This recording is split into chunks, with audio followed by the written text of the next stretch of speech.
Hello, check 1, 2. Should be able to hear me. Hello, everyone. Welcome. We're gonna do a sound check real quick. I'm not Druish, aka the best mod ever. Can you give me a confirmation that you can see and hear these guys, please? Andy, can you speak into your mic? Hello. 1, 2, 3. I heard that. Yep. Marez, your turn.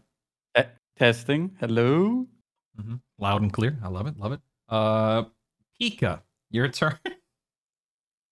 Hello.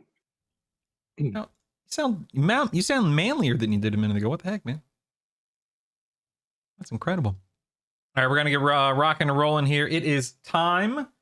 Good afternoon, everyone. Color, you're the second best mod ever, Color Toad. Don't worry, buddy. Don't tell Druish though. Okay, Druish says audio is good and everyone. I am recording. I've also turned off all Discord notifications. I've only made that mistake once, and it was highly embarrassing. So never again. But gentlemen, thank you for being here. I'm gonna set us up, and Andy, just so you know, you get the first question, Andy. Just so you know, and it's not really a question; it's more like an introduction. So just brace for impact, all right? This might be the highest stakes and the most stress you've ever been under. So just wanted to prep you. I doubt that, but sure.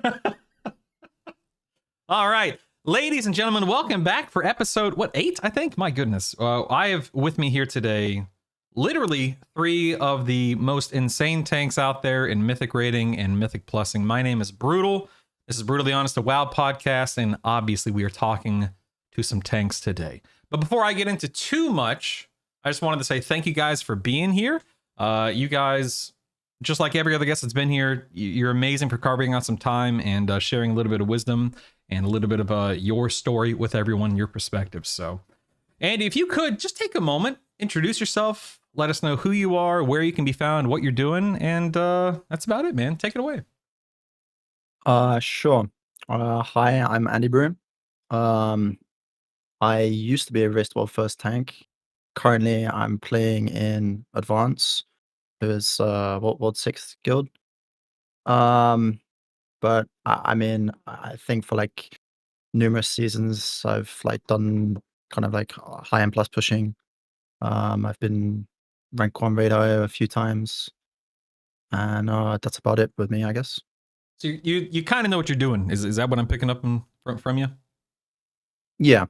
A little bit. You may have an idea. Well, thank you so much for being here, man. I really do appreciate it. Well, I'm sorry, what? No, I just said a small amount. Just a little bit.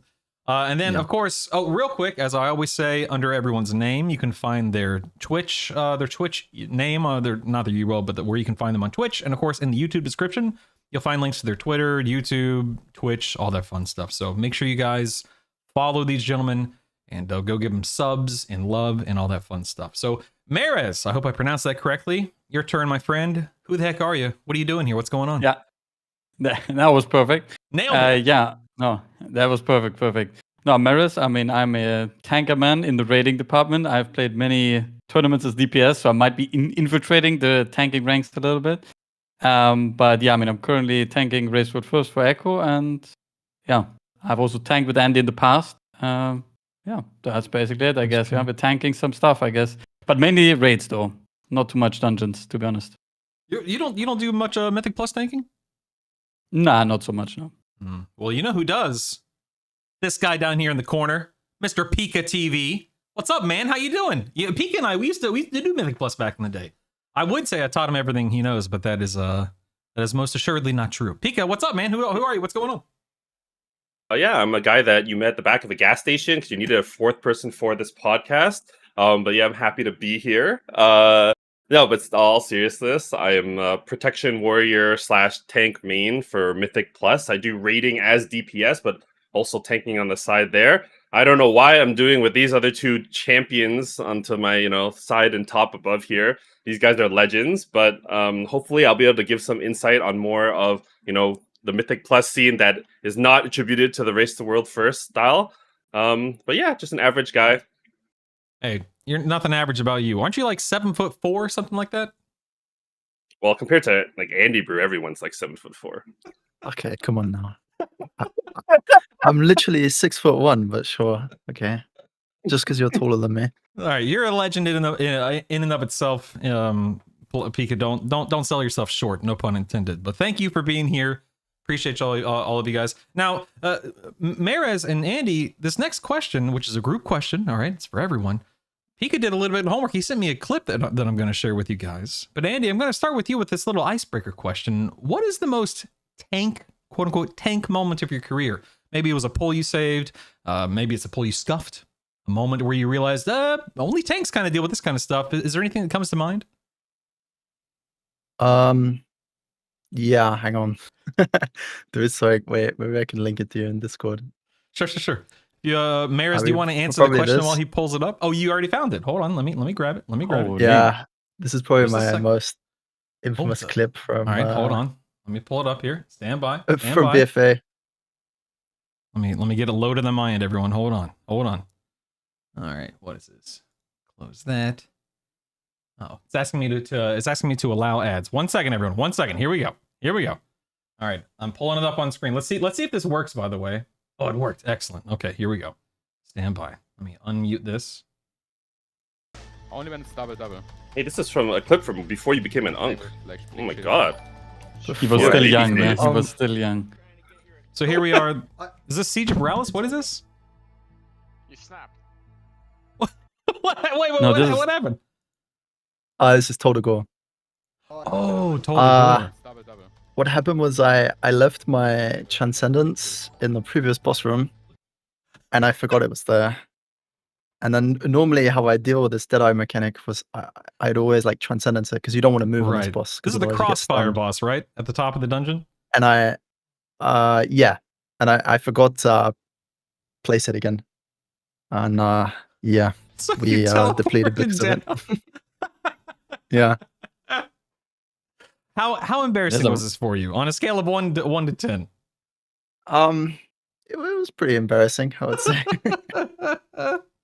Oh my god, that's fantastic. Thank you for sharing that with the class. I appreciate that. That was perfect. Maris, is anything springing to mind for you? It can't possibly be more embarrassing than that, though. Let's be honest.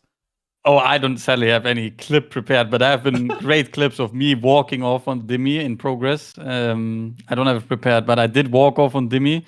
Instead of mounting up and then walking off with the mount, I just walked off because I canceled the mount too early. So that was rough. It was also replayed on the Echo main broadcast like 10 times probably. But that's fine.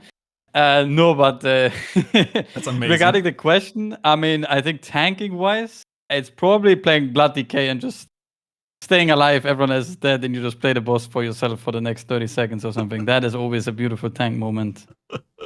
Oh my goodness. Yeah. I've been known to walk off a platform or two in my time. Don't feel too bad. I think we've all done it. Don't worry. Pika, I've got this clip prepared for you. Let me swap over here. All right, so set this up. This is in A Cinder Meadery. oh boy. And so you rush in here. And what goes wrong? What happened? What happened? Did you I turn already your know what's back gonna to a happen. mob? What happened? Wrong way. Left side. Did not mean to pull that. Okay, to be fair, okay, just like as a preference, okay, tanking in dungeons, the first pull, you can ask any tank, is always like the hardest setup. Because when all the DPS have every CD, so they're like pull as big as you can, but you have to survive without the healer really healing you because like they don't want to get healer threat while you're gathering. So like you have a lot of pressure to do it like really quickly before it patrols. So you know, sometimes you click on the wrong mob and you run into the wrong area, and then a lot of time you're just like, well, this is over. Especially with Brazil keys, you know, you just kind of just like, fuck it, go again, right? So like another clip here that you're trying to play again is kind of like the same thing, right? So this is Workshop, the very first pull, and most tanks, you know, you kind of go in and then you're like gathering, you're getting it ready, and then oh shoot, and then typically everything goes wrong and then you die. I'm sure Andy and Mears have tons of this kinds of clips, but for some reason my chat likes to save them all. That's because they're amazing. No, man. these clips don't happen. No. Oh, mean, okay, yeah, it's just me It's just then. Yeah, Just yeah, Pika. yeah. I think. I mean, My bad, yeah, but yeah. yeah. I thought I learned from the Andy Bruce stream that I thought that's how you do this pull. I thought you die, you go again, because I'm pretty sure I see it on his stream like every time I watch. That's Thank you- crazy thank you flame for- looking at this game. Yeah. Thank you for sharing, guys. Just goes to show you, they're just like us, all right? They may be world-class performers, but they're just like us. They make mistakes. Thank you guys for doing that. I really do appreciate it. Real quick, before we get into the nitty gritty here, if you guys have questions, which I've already seen a couple pop up, you can type in your question. My mod, Druish, will capture it. My Nightbot will capture it, etc., etc. And if we have time, and if there's enough, if there's enough time, then I'll ask these guys the question, and we'll rock and roll with that. But right now, we're just gonna go ahead and get started. And real quick, reminder for you guys: if something that somebody says sparks a thought, please jump in. I don't want this to feel like it's a big turn-taking thing. You don't need my permission. Just do your thing. The less this feels like an interview, the better, IMO. So, topic one. What exactly goes through the mind of a tank when you guys are tanking? So, at a world-class level, tanking isn't just playing your character. It's literally thinking differently. These guys handle things that us plebeians don't ever handle on a daily basis. So, Maris, we're going to start with you. What's the biggest mental shift that separates tanks that perform at that level versus everyone else? Or do you think it's just the same? I mean, I think it fundamentally, I guess, is the same because you need to play tank and play the boss, I guess, right? But I would say there's two different things. One of them is the strategy. You need to make it yourself together with the guild, right? Like in a race toward first, you don't know what the bosses, like what the strat will be because you can't look at people. So you cook it yourself, meaning also you can't just copy timers of like other people or other tanks, and you need to do your own stuff. And then the other thing is also probably, which is a bigger thing just mentally, or like how you approach the game, is that you just go into the boss with the mindset of how do you feed the boss the best and not how much damage you do or whatever. It's mainly like thinking for the group and as a team instead of just thinking for your own way. That's why tanks often end up with the shitty jobs as well, because they're kind of the victims of the raid leaders and the tactic makers be like, the tank can surely do that. I think Protpal in the past has been the prime example of, this guy can do all these shitty jobs. And then he end up with that, sadly. And he has been in that position in the past, Yeah. He was healing and... they call it the cuck tank, is what they call it. I think on Firak, Andy was healing more than he was going at the end, right? I think it was. Yeah, it's true. So it was rough. Yeah, it was rough. I mean, that's got to be one of the craziest things. I've obviously never been in the race to world first. I don't perform at that level. I never could, even if I wanted to. I know myself. I know my limitations. But yeah, coming up with the strategies and seeing these encounters and having to overcome the stuff literally before anyone else, my brain doesn't work that way. And I can't even fathom like the trial and error and the going back to the drawing board that is part of that process. Does it ever get frustrating for you? Oh, I mean, for me, definitely not. I mean, that's why I'm doing it since it's so many years the thing you love, right? Yeah, I love playing the game, and I also love making strategies or doing the race. Like just playing something that is not known to other people or that you do yourself is very, very cool. I think it was the same as, I don't know if you guys have any, this is a quick side topic, but the Diablo 4 release on Friday, like that they released Paladin right before, and I had never played that class. You log on, you read the spells, you check out what's happening. I mean, it is sadly not that much anymore in the race because we have PTR, we have Dungeon Journal, we have raid testing and everything, right? But especially for the bosses where you don't see stuff, like having the theories and hours of talks, it is very interesting, and that's also what I love. So, yeah. Yeah, that's amazing, man. I wish that my brain worked more like yours because I look at that stuff and I'm just like, I don't know. I'll let smarter people figure it out. That's what I'm here to do. Pika, with you being more of a Mythic Plus guy, you're pulling things over and over and over again between packs and bosses and dungeon to dungeon and whatnot. What do you see as that level when it comes to your tanking at that level during a pull that maybe the average tank doesn't, especially once you're either before you're practiced at it or once the dungeon has been cleared 50 plus times?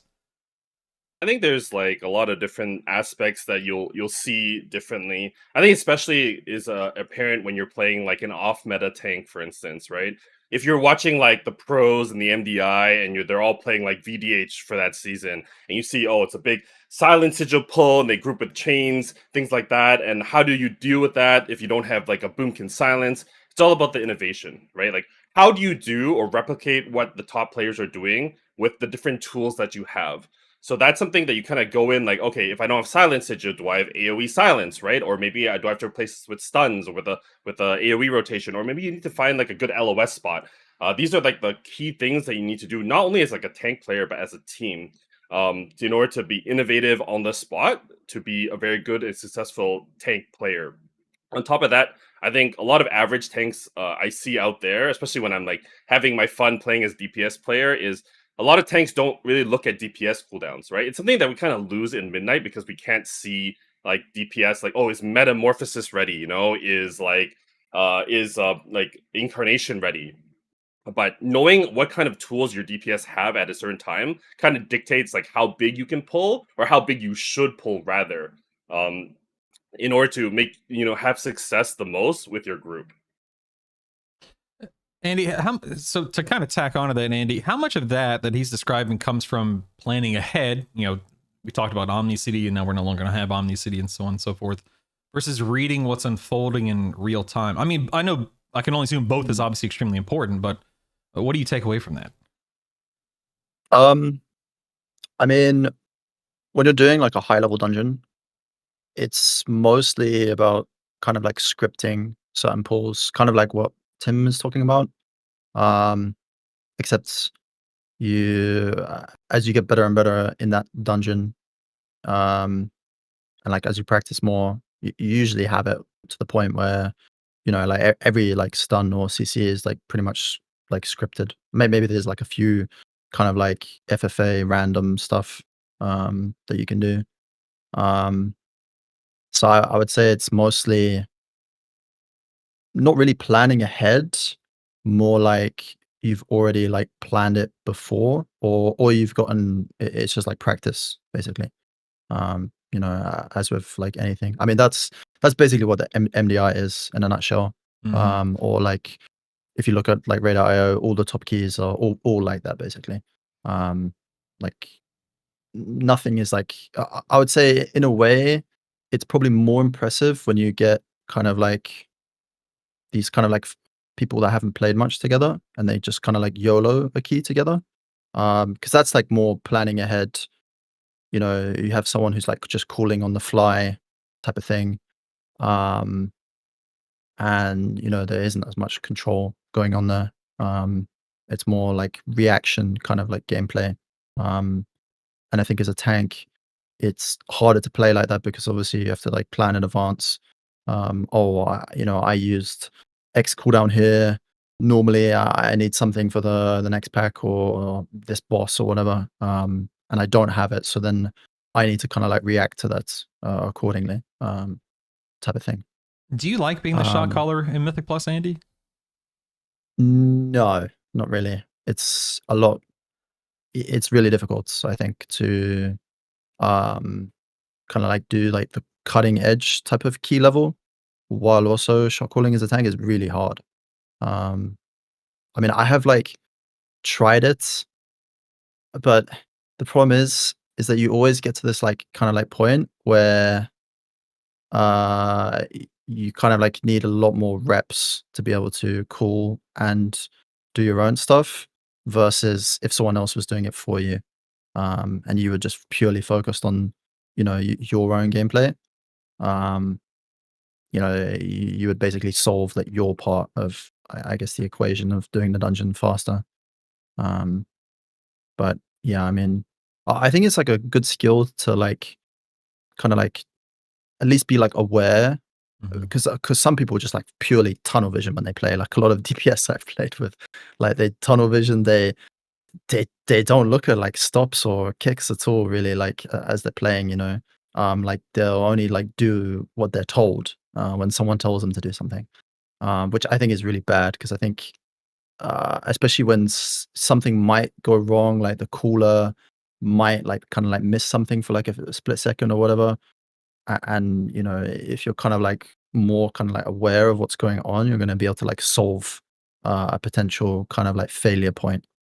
I think that's, well, I'm kind of like rambling on a bit, but I Mhm. think that's what separates like a good player from like a great player, I type of think, thing. Andy, what you're saying is that being an EU tank is easier than being an NA tank because NA tanks are Okay. required to be the shot caller, where EU tanks get to have a DPS do it for them. I think that's justly what Yeah, you're just kind of saying. yeah, pretty much, yeah. Also, don't worry, no one will be able to see kicks and stops in a few months, so it'll be fine. Don't worry about it. Yeah, that's true. I mean, yeah, I mean, we'll see if there's like anywhere, or we'll see if that actually goes ahead. But Yeah, I'm curious to see Yeah. what kind of workarounds people kind of come up with, but nevertheless, Pika, would you agree with all that? Is that what you're saying?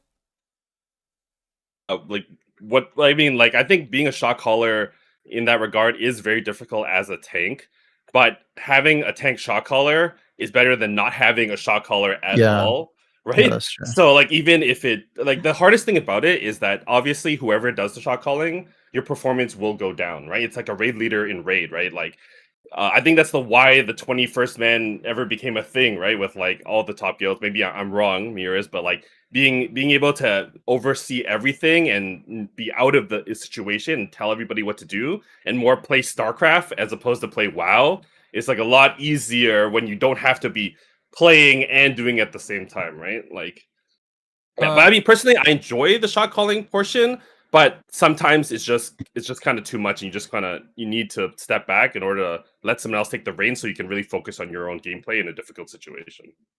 I just want to say, Marez, I want to apologize for the way this gentleman just mispronounced your name. All right, just want to No, go it's on great. record. It's How also dare you, great, Pika? yeah. Or should I say Plucka? Hmm? Should I see the capital L in your name on your shirt, sir? I called him Miras in the Hilton lobby the whole night, and he didn't say anything about it. That's so true. that's- He's right. He's right. That's Like I just said, it. yeah, it's a 50-50. Marez, as you've worked with and taught other tanks over the years, so what do you find is harder for people to learn? Seeing the whole picture of a fight, or is it staying calm enough to make the right decision when everything else is going wrong around you? I mean, I could say for raiding, I think it really depends what the job is that the tanks will need to do, let's say, I guess. Because on some bosses, their tanks truly don't really have that much going on, and they can focus on helping other people and maybe salvaging something if the DPSs are in shambles or whatever. I think Dimi first phase is a great example where, as a tank, this was truly a once-in-a-lifetime experience of not doing anything. So there's great to obviously get overview and see what's going on or whatever. And the other thing is, there you need to have a switch where, for example, last phase in Demit is really difficult for tanks. They need to lock in on focus on their own stuff. But I think in terms of learning, it is easier to learn your own stuff and like perform really well yourself, which would also be the first step in my opinion. And then the second thing is learning the overall strat picture of what is going on, what other people are supposed to do, and how you can help them as a tank in certain scenarios, especially in raiding, right? Like, and then plus you have always something to do with yourself, right? But in raiding, there's oftentimes you're just AFK for 35 or 40 seconds, just hitting the boss. And yeah, I mean, sometimes you can help the team, sometimes you're also just useless, right? Depends. But I think a lot of people are also doing it wrong and trying to help too much, and then they forget about focusing on their own, and then it's shambles, right? Mm-hmm. And I mean, like the two fine gentlemen already said, I think shot calling as a tank is fucking horrible experience in case you have to do it, because you have so much to do, especially in M+, right? Where the DPS are the BM hunters standing in the back. Guys, in the MDI, I don't know if you watched, but the BM hunters, they were standing 3 minutes, stand still, one spot on a boss, and then, yeah, they just don't talk. It's rough, yeah. Don't hate on the BM Hunters, all right? I've been playing BM Hunter for the past 10 years, all right? Yeah, the yeah, problem, no, Bruno. I You're the know problem. what you do, yeah? I know what you do in the dungeon. Nothing, yeah? I do good damage, sir. Good damage. How dare Yeah, you? good damage. Okay. Good damage. I apologize. Pika, since you're clearly not good enough to tank at a Mythic rating level, does tanking in Mythic Plus at your level, which is, in all due respect, pretty high, does it feel more like leading the group, or is it more like absorbing an overwhelming amount of information and just making peace with it? I mean, it's a little bit of both, right? But I think information, at least in Mythic Plus, is probably the most important thing. In while you're in the dungeon and out. I think I've mentioned this quite a few times in my stream or like in other podcasts. Was I think the amount I play is probably only a third in comparison to how much research I actually have to do outside of the game, right? And I'm sure this is for both of the other guys as well. Is you're watching constant amounts of streams, going through logs, right? Because a lot of time you have like only a couple of attempts and maybe even like one attempt in order to do a specific dungeon, right? But in order to be successful in that dungeon, you have to go and research, see what other people are doing, see how you can improve on what other people are doing, and basically have the whole plan out right before. Sometimes you can spend 40 minutes like talking about a dungeon just to wipe on the first pull. Like it happens like such a regularly normal thing for everybody, right? And you talk about, oh, we're gonna do this, we're gonna do that, this is gonna happen, and then something bugs or some DPS misses a kick, like a BM hunter that's just YOLOing, and then it's just all over, right? So yes, you do lead the group, but an overwhelming amount of knowledge is necessary to make it successful. I don't appreciate the BM hate. All right, guys, let's reel it in. All right, BM Hunter is a big deal, especially right now. We're really good right now. I'm actually not even maining BM Hunter anymore, but I got you, BM Hunters. I got your back. Andy, when you're tanking at these levels that we've been discussing, what's actually driving your decision making? Is it, we've already discussed the plan that you've made before the pull or the dungeon, or is it the stuff you're seeing in real time? And has that balance shifted as you've gotten better over the years? Well, like I said earlier, I mean, it kind of like completely depends on what stage of like, if you're, are you just talking at like for Mythic Plus or for raiding? I mean, it's like very either different. one, whatever one you want to speak to, or both. It's your show, man. Well, I mean, raiding is kind of like completely different because usually, I mean, as you pull a boss, you might think about like when you're focusing on your own gameplay, you're going to be thinking about kind of like what you can do better and what have you. But most of the time, you've kind of like already thought about it like way in advance. I mean, especially when like during Race War first, you have like heroic, you have like you have loads of heroic splits, so you get loads of practice on the bosses, and then you've had like previous mythic testing, so you've kind of like thought about like what you're going to do on the boss already. So it's already kind of like semi-scripted, I would say. Whereas Mythic Plus, at the start of the season, when you're first playing a dungeon, and you're changing routes all the time, I would say it's very much like kind of like on the fly, and you just kind of like adapt or make different decisions based off what you're doing in the dungeon. Andy, would you say much like with what Pika was saying, that like watching those streams, digging through logs is going to help your average tank more than just face rolling their way through a dungeon, just brute forcing their way through a dungeon? Yeah, I mean, of course it will, just purely because I mean, a lot of people will just like straight up copy if they don't know exactly what to do, and that is like a good road for success. Um, I mean, me personally, when I'm like actively pushing a lot, I actually don't. I mean, outside of, I guess, when someone does like a new better timer or whatever, and they do like a new pull that I haven't seen before, it's very much like creating your own scripts, I would say, and just coming up with that thing. I mean, occasionally I might see something like another tank does, and I'm like, oh, okay, that actually looks like a lot better than what I do. And I'll copy it or maybe like change slightly what I'm doing. But yeah, I mean, pretty much what Pika said is like obviously a good kind of like good road to succeeding. Is just being able to copy. I mean, it's just straight up easier, right, than coming up with something yourself. All right, Andy, this is the hot seat. This is the big question. Be honest. Yeah. How many times have you seen something that Pika's done, you've stolen it and said it's your own? How many routes? How many cooldown rotations? Be honest. I mean, I'm going to be honest. I haven't watched Tim enough to the point where I'm really looking at his gameplay and looking at what he's doing in the dungeon to... Dagger to the heart. I'm sorry, Pika. But then, I shouldn't have asked. I'm sorry. I don't really watch people on NA time zones anyway. You heard it here first, folks. I mean, Pika's not good enough for Andy to take strats from. Okay, if I ever want to try to make a brewmaster work in the MDI, apparently, I'll look at his streams. I don't think that's a fair criticism, but I think You guys are amazing sports. We're making great time, by the way. You guys are cruising. I want to inject a couple of questions from chat real quick. We have Heather from YouTube asking, and this is specifically for Andy Brew. Andy Brew, how's your day going, buddy? That's from Heather, YouTube. It's going okay, I guess. Nice. Yeah, it's Good. going good.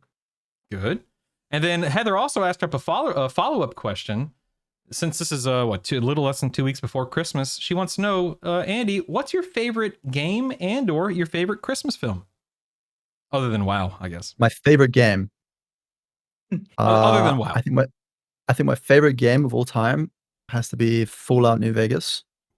Good. Ooh, a good And answer. then my favorite Christmas film is probably Elf. Oh, another great answer. The Will Ferrell film. Yeah. Oh yeah. Marez, what about you? Yeah. Favorite game other than WoW? Favorite movie? Christmas movie. Sorry. Okay, well, I'm currently Googling Christmas movies. I might be out of that one. Yeah, but the movie Andy said is great. I'm also going to go with Elf because I'm going to be honest here. I have no idea. I don't watch movies anymore. It's a so I've given fantastic up. film. Yeah, but it sounds like a great movie. I just Googled it. Looks fun. And I mean, my second favorite game, is Genshin Impact. Yeah. Oh, I'm a gacha game enjoyer, sadly. It is what it Degenerate. is. sadly. Yeah. Don't spend money, guys. Don't spend money. But you can enjoy the game without spending money. Oh, that's amazing. Pika, what about you? I would say Christmas movie would be. I quite like the Home Alone movies when I was a kid. I watched them quite a bit. You know, always thought about ways to booby trap my house in case a burglar came in. I thought that would be way more fun than apparently calling the police. And then I think a favorite game growing up was Guild Wars 1. I had a lot of fun playing that game. Wow, I think Guild Wars 2 just announced a new expansion. That's cool. I don't know anything about Guild Wars 1, sadly. That's awesome, man. Well, thank you guys for sharing, Heather. We hope you enjoyed their answers. If you didn't, too bad. Those are their answers. They can't change them now. We're going to move ahead to the next topic, and we're going to be talking about what changes when tanking stops being hard and becomes something that only a few people in the world can do. And Marez, we're going to start with you. What's the biggest responsibility difference between high mythic raid tanking and, well, you may not have a lot of experience here by your own self-admission, some high-level mythic plus, high key mythic plus tanking? Yeah, I mean, like you said already, I think this is a combined answer where the other guys would have to help me out a little bit. I've only played a little bit of M plus tank. I've pushed not so much, but I can say that I think raid tanking is definitely the difference between race with first tanking and normal mythic raid tanking is very high and very different. Where you have it's a completely different kind of skill set you're looking for or whatever. So it's hard to say what difference is there, I guess. Yeah. But in terms of M+, what I've experienced, at least, is the situation that in raiding, oftentimes you get either carried from either you gear because you at one point out gear it or it gets nerfed, right? Or your raid leader tells you everything you need to do, or you just look at what's happening, you just copy, I guess, the race with first gets, right? And M+, I was always in shambles because, I mean, obviously you have to learn a lot of things yourself. Either you take endless time researching stuff and looking at things what might kill you, and then you still walk in and you have forgotten half the things and you just die. Or just in general, getting to learn the damage intake you have in M+ is a very different thing for me because I also just do randomly M+ on different classes, and it is so crazy how some dungeons feel as a tank where, I don't know, I take crazy examples. I take Guardian Druid and I don't know, Prod Warrior. You play Prod Warrior, you're fucking cruising the whole time, you're chilling, and then one magic bleed comes around, you're like, holy moly, what's going on? And as Guardian Druid, you are in your cooldowns, everything chilling, and outside of cooldowns, you are just dead all the time, in some cases, of course, right? But I think that's the biggest difference that I had, that you have way more self-responsibility in M+ compared to raiding, where in raiding it's a little bit easier to understand what you have to do, especially if it's not raised with first raiding, I think. Andy, what do you think? But the other Do you guys should agree chip with in, that? by the way. Yeah, exactly. Yeah. Yeah, I think that's a pretty fair assessment. Yeah, I mean, I think the idea that only a few people can do this, and versus something that's just hard. I don't think that's true. I think a lot of people can do high level tanking. I think it's just they just mostly need to learn experience, or well, they just need to get that experience, I guess. What do you and a lot of personally- it is just like time commitment. Yeah. But like with what Marius was saying about kind of like, you know, the responsibility difference. I mean, in raiding, I would say it's. I mean, for the most part, like, because the thing is, when you're playing like a lot with a group, you know, you're gonna have stuff scripted down anyways at a certain point. Uh, if you're like first started playing with like M plus with them, I would say like the most important thing is you just don't die. Like, I mean, it sounds stupid, but like that's like the you know your main focus, right? The other stuff should come later or like you know after or whatever. You know, that should be like the primary focus. And I mean, it's the same with raiding, really. You know, like I mean, Mira's talked about it earlier with you know, first you solve your own stuff, and then maybe you help out the raid, you know, if you can, or if it's an easier boss, you know, you can, you know, earlier on, what have you. Um, yeah, I think that those two are like, you know, that is like the core of it. I think because some people try and I have noticed some people try and like rush it. You know, they try and like run before they can walk. Um, and I think some of that is probably like I mean, like semi-streamer influence, you know, they see a streamer do something or what have you, and they immediately like want to copy and pick it up. And sometimes they just get a little bit ahead of themselves, I think. Um, and then they get upset, or then other people around them get upset at them. You know? But yeah. What do you personally like more? Is it the high level mythic rating, mythic tanking, or high level mythic plus tanking, Andy? It depends because it depends on the tier because I've had some really great tiers tanking, like raid tanking, but then there's been some really like boring ones where they're not that fun. And then it's the same with M plus as well. I mean, okay, I think at the start of a season when you're like figuring out dungeons and the routes aren't kind of like and not everything is scripted, it is really fun. Like I think pushing then because you get like a lot of dopamine because you're kind of like going up key levels all the time and and stuff is like more kind of YOLO. You're figuring out your own kind of scripts and how you want to do stuff, and that part of it's really fun.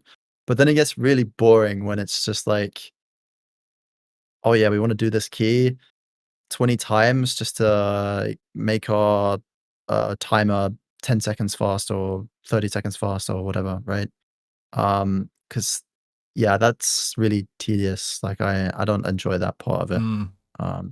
Which is basically what all the people right now on Radar.io or like pushing are doing. Like all the figuring out is done. You know, they've seen all the stuff at MDI, and it's just they're just going for like faster and faster timers. You know, and they're shaving off like seconds on the run, and some of it is even just RNG because so many specs nowadays have like such huge damage variance. And I don't know. I just I lose interest with that kind of thing. I think it's not as fun. Pika, real quick, I just saw something in chat. Are you a Rummy Cube lover? No. I was invited over to Jesse's house once, and they ambushed me with a Rumi Kub game. I didn't even know how to It's play. Rummy Cube. Show some Rummy respect, Cube. all right? Okay, and basically, I played like a couple rounds, and one of the rounds, I did nothing. It didn't even hit my turn, and I lost, or like I couldn't play. So I basically sat there for like 20 minutes, couldn't even do anything, and then they just told me you lost, and I was like, oh, this game is fantastic. Jesse, hook a brother up. I love me some Rummy Cube, but we're getting off top. I just had to check. It doesn't surprise me that someone who can't tank mythic rating can't handle Rummy Cube, but let's move on, shall we? Pika, where does the pressure really come from during your Mythic Plus runs at these high levels? Do you think it's the mechanics, the timer, the expectations of the people around you, or just something else altogether? I think this is probably varies a lot person to person. I'm sure if you are like these two champion tank players or DPS players here that are always in the spotlight, like they don't worry about things like expectation. But for me, I would say it's expectation, right? Mechanics and is something that you don't really have to worry about as a tank, or you can figure out very easily. And then timer is again something that you just deal with so much you don't have to worry about. But expectation is quite difficult as a tank player in terms of pressure. One thing is that you're basically expected never to die. DPS can be on the floor hundreds of times using every single B-res. Healers can be like, oh, so focused on healing, died here, missed kick, do this and that. But if you're a tank and you miss one thing, people suddenly say, oh, you're a bad tank. Like, oh, you shouldn't, don't play with this guy. He sucks. He's terrible. Oh, he fell over on this one pull that I saw like the guys in the MDI do. Like, I don't know why he can't do it, right? So like the expectation of a tank player is be perfect, be like super sturdy, and do no wrong, right? But DPS players have like everything in their books they can do, right? So yeah, I would say the pressure as a tank player is expectation to play perfectly and do everything well every single time. Because in the end of the day, if something goes wrong with your gameplay, everybody notices it. It sounds like you're dealing with a little bit of trauma, buddy. Are you okay? It's the game name of the game, right? Like usually, I think in Mythic Plus especially, I mean even in Raid, but like Mythic Plus especially, if your tank dies, there's probably like a 90% chance the entire dungeon is over, right? Rather than just like anybody else dying. Well, speaking of tanks dying and poles falling apart, Andy, what do you think separates people, these tanks who can stabilize it, unlike Pika apparently, and the tanks who, from the tanks who lose control and whatnot? What separates these two people from being able to pull it off and not? Well, I think that's just experience and knowing how to play when something goes wrong. Now, hold on, wait, real quick, hold on, wait. Note to self: Pika doesn't know how to play. Okay, go ahead. No, knowing how to play when things go wrong. It is a skill because some people. I mean, I remember when I pushed a lot in Shadowlands, we used to have this saying, which I think my healer Thana would always say, which was just play the effing game when something went wrong, and then like someone would be like yapping, it would just like shut everyone up, and like because the pool or what I have you might have gone wrong or something got ninja pulled, but like you can still save it. Like it's not like over or anything. Because I think that is actually an aspect of. I mean, I'm getting into something else now, but where like with resilient keys, I think people aren't like they're not as much like that where they want to like save like a scenario. Like people give up more often actually at the moment. Whereas like previously, like well, Dragonfly Shadowlands, you can do that, right? So yeah, I think it is like a real skill because like over the course of the season, and something goes wrong or have you, we would just, play the effing game and try and fix the situation. Like just game it, Um, I don't know. I mean, it sounds stupid saying like that, but I think the problem is that as soon as you overcomplicate something or think about something too much, then you're not like actively like trying your best to solve it. Um, you know. Do you like the resilient system, Andy? No, I hate it. I think it's garbage. I hate it. The main reason I hate it is because of boosting. I think it's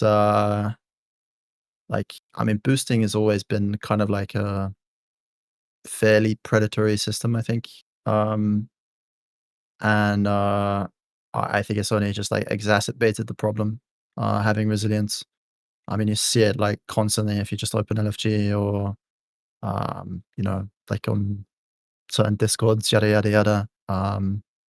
Yeah, I think it's created like a really big problem or well, it's made the problem worse, I would say. Mhm. Yeah, and then also I think there's less kind of this whole, needing to play kind of like as good as possible or like rewarding kind of like as perfect gameplay as you could, like kind of like say like there used to be this saying of, play safe, big IO. Mhm. which is kind of like, I think that was started by like Dorky or someone like that. And basically that's what key pushing used to be about, kind of like you wouldn't always do the most kind of crazy routes, but you'd kind of play it safe to be able to, time the key. And it was all about kind of consistency. Whereas now people do a bit more kind of like crazy stuff, just purely because they know, oh, it's resilient, it's whatever type of thing. I don't know. I don't really like resilient as much. I think it's a bit. I don't think you should have that kind of like safety net when you're pushing. I think you lose like a lot of the fun aspect out of it. I think when it's like that. Pika, what about you? Do you like it? I mean, there are aspects about it I like. For instance, like I like going into like let's say Priory of Sacred Flame and you just try stuff, right? Like you can just go and try stuff. Okay, I'm gonna pull this, I'm gonna pull that. Oh, this didn't work, or like you get to like kind of get used to it because if you don't want to do it on the tournament realm, you can at least do it on live with like friends. The bad thing about it is very similar to Andy, right? Like there's a lot of people out there who, let's say, like Resilient 21 right now, right, which is like very like sought after. What happens is that there's one group or one or two groups that work really hard to get it, right? And they are like the first people who get in the world. And then one or two players from each of those teams will go and start spreading among all the other teams so that those teams don't have to earn it anymore, right? And they can do like 100, 200 times doing it and to get that one key easier than other groups who don't abuse that kind of system. So I would say that the not necessarily like the IO, but the accomplishment of being able to do what other people like have to do is like the pressure is more, right? Unless you abuse the system. So I don't personally like it in that regard, but I also love being able to experiment and try different things. So like, I have a love-hate relationship with it. Miraz, do you have any experience with Resilient? I'm not sure how much you're doing Mythic Plus at the moment. No, not really. I've only heard bad stuff about the boosting, to be honest. So I don't really can't really say much. But from the stories I've heard about the Resilient node keys, I think it has definitely gone out of hand in terms of what's going on. I guess because I think the system in itself is what people wanted, as far as I know. I'm pretty sure. Yeah. But I guess how it developed is not really what people wanted. Well, That's also the biggest issue. Real Depot, right? So like you can't really believe in what people want. I guess that's also true. Yeah. Yeah, true. That's crazy, actually. Yeah. I know we've already touched on this a little bit, Maris, but do you think that tanking at the Race to World First level? Again, we've already talked about it. The question is it more about mechanical mastery, or is it about your emotional state, your mental control, or whatnot? And do you have anything else you want to add to that question, or do you think we've already touched on that? I mean, I think you kind of touched on that already. I don't really have too much to say. I think it's mainly for everyone in the race. It's a big mentality thing, regardless. Just committing to the race, because I think, like in the race, there's many people who would be qualified to play the race, but they don't want to because I go to them and I'm like, yo, you want to play 15 characters? And they're like, I mean, yeah, if all of them are different classes, and then I'm telling them, yo, it's going to be 12 times one class, and then maybe you get some alt. They're going to be like, that's not the hottest experience. And I completely understand that, right? I think it's like the race is a big passion project, and regardless of what role, I think. So, yeah. I'm glad you guys do it. But I'm also very glad that I don't do it myself. That sounds torturous. Oof. My goodness. Pika, real quick, I just want to say, Pika and I, we go way back to like BFA, and I'm so glad when I get someone on this show that I can just rip with and make fun of a little bit and just hang out with. So I just want everyone to know that Pika and I, we do have a relationship. We do have a history. So I'm not just picking on some random dude. It's okay. Also, he can beat me up in real life. I just want to let that. I just want to make sure everyone knows that. Okay. But Pika, how do you deal with the emotional side of being the person like we talked about a few minutes ago that people look at and look to when things go wrong? Like, do you sit in the corner and cry every once in a while, or you just shrug it off and go, no big deal, it happens? I think there's two things to this. One is you always have to separate responsibility from blame, right? You have to look at every situation where like, was that person or even myself truly to blame when something goes wrong, or are they just a victim of the circumstance, right? Or bad luck? Also, like, second, like, does that individual at that time make the best decision with what the knowledge that they had, right? If a pat was coming in, did they decide to, use their knockback because they thought nobody had kick or something like that, and then causes a wide scenario of bad situations, right? So that really protects everyone from like getting that unfair hindsight blame all the time. So you've tried to control that in your group.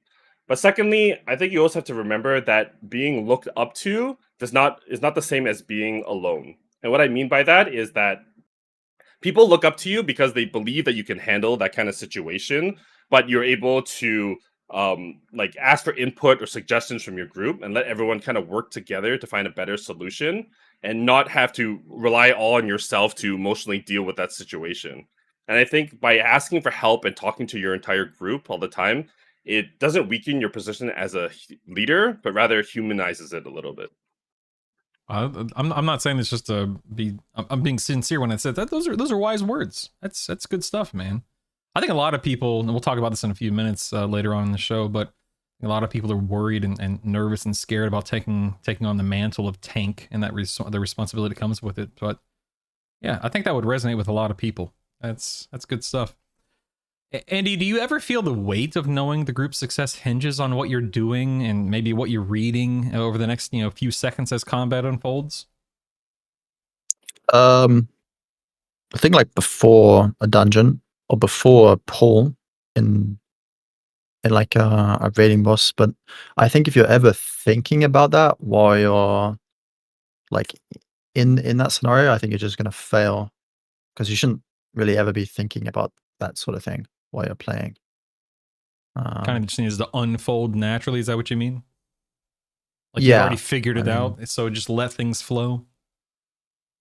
Yeah, I mean, you just do your best, right? Like, I think if you're actively thinking, "Oh no, if I die here, the like I don't know, this we're gonna wipe on this boss, or I don't know, like something's gonna go wrong."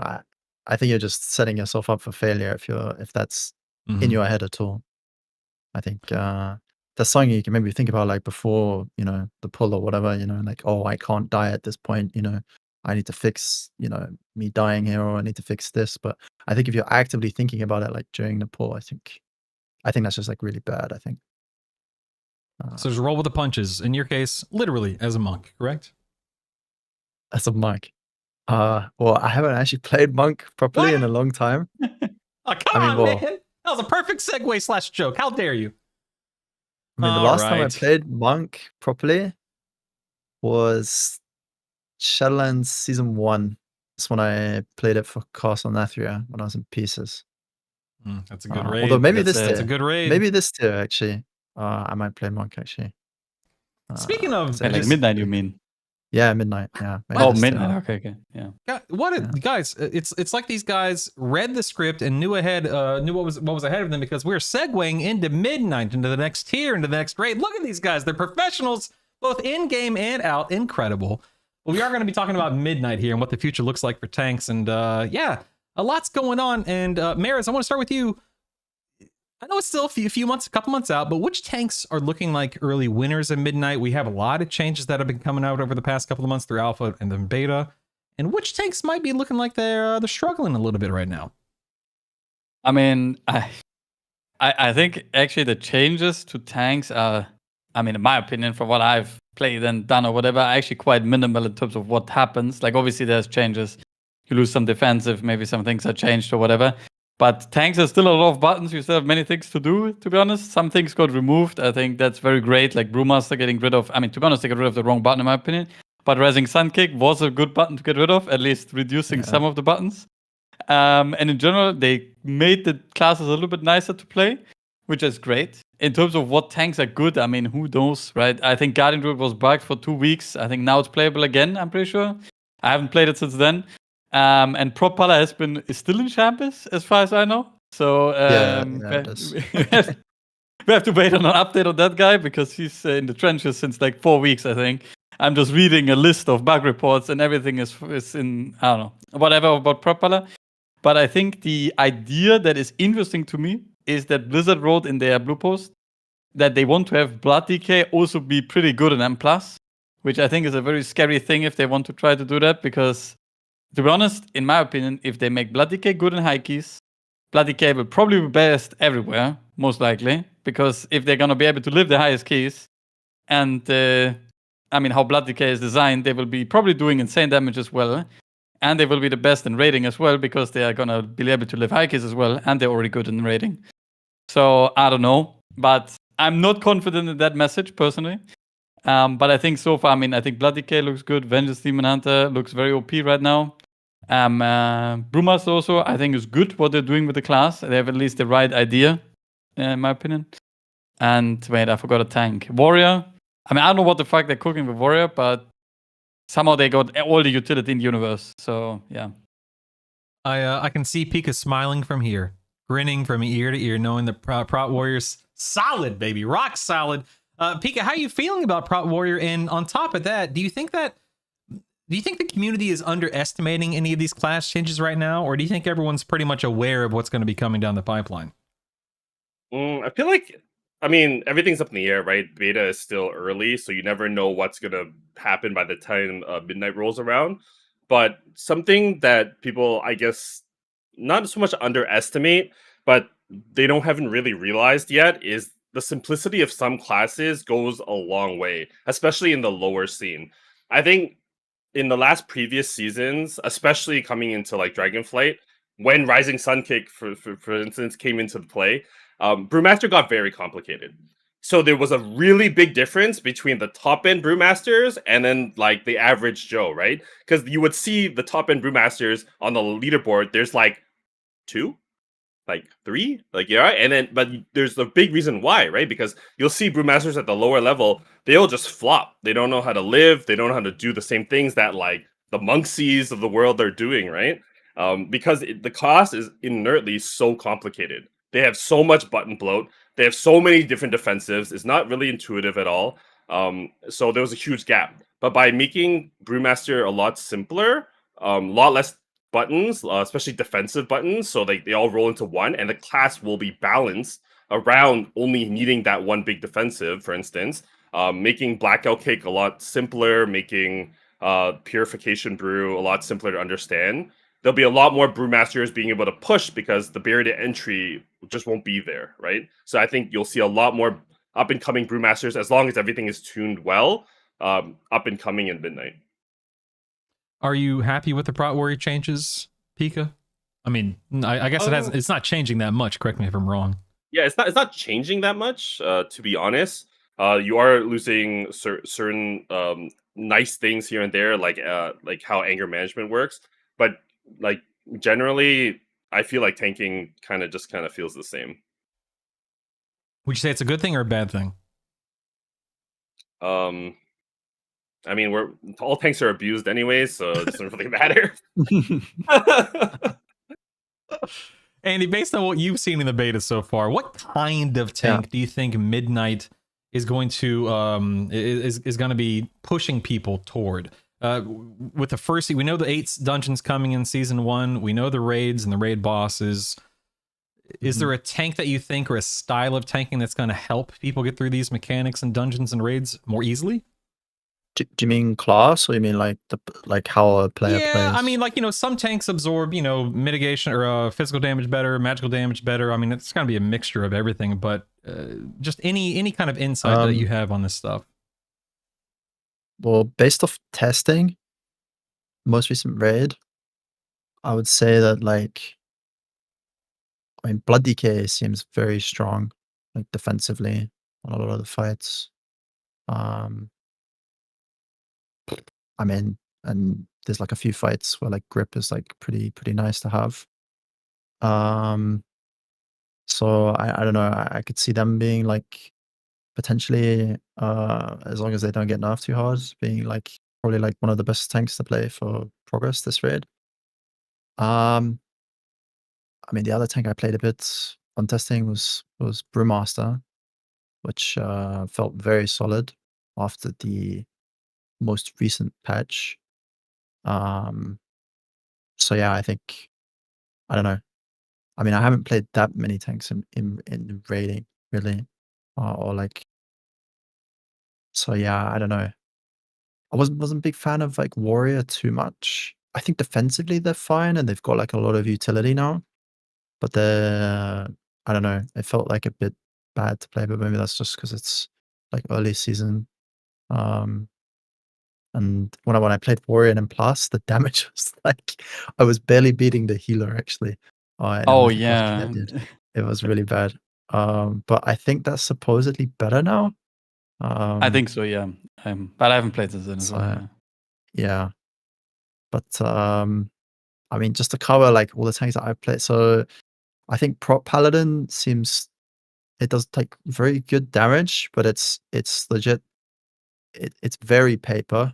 It's probably the worst iteration of Paladin defensively that I've seen since I don't know, like pre-Shadowlands. I think it's Wow. really bad. Like they've gone back. I don't know. I mean, I don't want to rant or get into it too much, but yeah, I think it needs a new dev for sure. I think Bold it words needs, from Andy Brew. Bold words. I mean, they yeah. I mean, what can you say at this point? You know, when it's been the way it is for like a few years now. I don't know, and then now it's like at the worst stage. I mean, obviously we're still in beta. There's still like many months to go, but I don't know. Yeah, I mean, there's not too many months to go. It's close, yeah. but I mean, there's like what things can 3, still right? change. Yeah. Yeah. I mean, true. Maris, what kind of or what part of Blizzard's tanking philosophy do you think feels strongest right now, and what part may feel off a little bit? I mean, I don't even know what tanking philosophy they have, to be honest. I think oftentimes I'm a little bit lost what they want tanks to do in some fights, to be honest. Because, I mean, on some fights, I don't know if, like, I guess I don't know how much Andy and Pika tested the bosses or whatever. But some bosses' tanks were actually involved, like a decent amount. And some other bosses, I felt like they forgot a little bit what was going on the tank department. Which is oftentimes the case, and I think that's just how the game is designed. I mean, I have a hot take on all of this. I think they should just, in raiding at least, obviously for the overall game, this is the worst decision. But I think they should just only do one tank. Like, there's truly the time for 2 tanks has often be like, I know it's a hot take, and maybe not many people agree, but I think on so many bosses, the second tank was having such a bad time, and they keep designing bosses that are meant to be where the one guy is tanking 95% of the time and the other guy is tanking some shitty mechanics, and it's just there, and you're like, man, it sucks so much. And I think they cannot design bosses to be interactive for 2 tanks unless the boss is like, I don't know. I think Dimi, for example, was a great example of how horribly wrong it can go. Like in the first phase, both tanks, I mean, do you always use this for like 50 seconds? You don't even make a difference in the tactic. Like if you go to one side or the other, you just have one more person, but the mechanics are laid out for like 9 people on each side. So, I mean, what are you doing there, to be honest? You're just putting a puddle that everyone hates, so you just leave again. And then on the other phases, the other tank does nothing apart from get knockback or something, right? Also uses. But then last phase, you have so much to do. So, I don't know. I'm always a little bit ranting on this because I feel like they should just either make bosses more feel like that they're fun and you have active things to do. Like I always take Rygelon as a great example, where both tanks were getting completely destroyed, had many things to do. You were actively involved, taunting of each other, moving the boss or whatever, because it was a fast-paced fight. But then you have also other fights like Magzi as a prime example of a horrible fight where the second tank, you could legit, I saw people one tank that fight on progress because a monk tank, like a monk DPS or healer could take the mechanic and they could just throw an external and you can one tank the fight. I mean, that sucks, right? So, yeah. We could always go back to we could always go back to 4 Horsemen. What was that? 8 tanks back in Nax tier 3? Yeah, okay. The old times where everything was harder. Yeah, that's true. Yeah. Andy, do you have any thoughts on what Maris was just saying? No, I kind of agree with what Maris is saying. I think probably for like the longevity of raiding, or I mean, I don't know, longevity is it's a big word, but yeah, it does feel a bit off. Like how a lot of the bosses are designed for tanking. I definitely think they didn't look at tanking that much with this most recent like raid testing, for sure.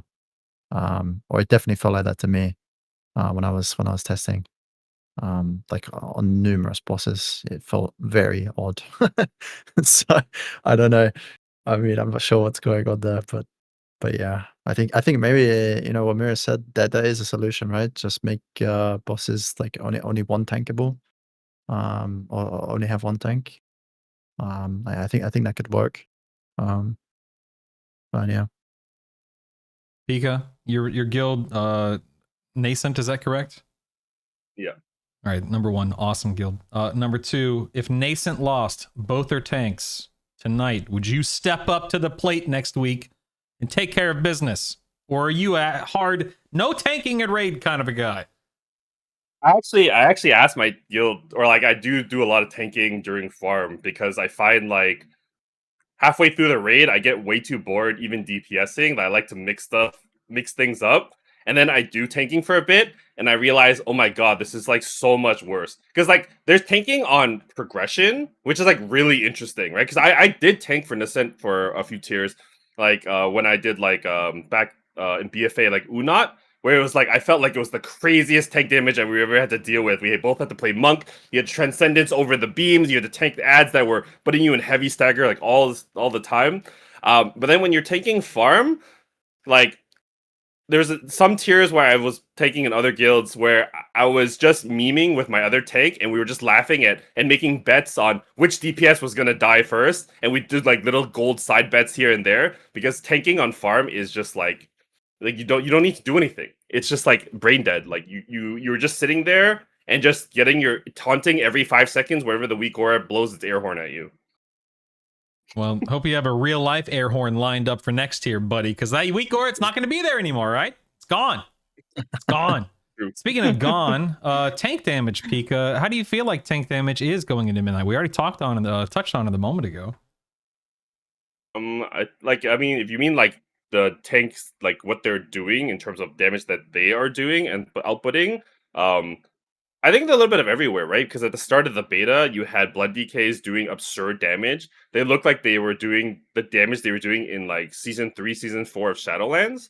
I don't know if you guys remember the atrocities that the Blood DKs committed back then. Like Upper Karazhan, soloing like the worm boss. Like I don't even know why you even needed 4 other players. Like Blood DKs should still pay for their crimes that they did back then.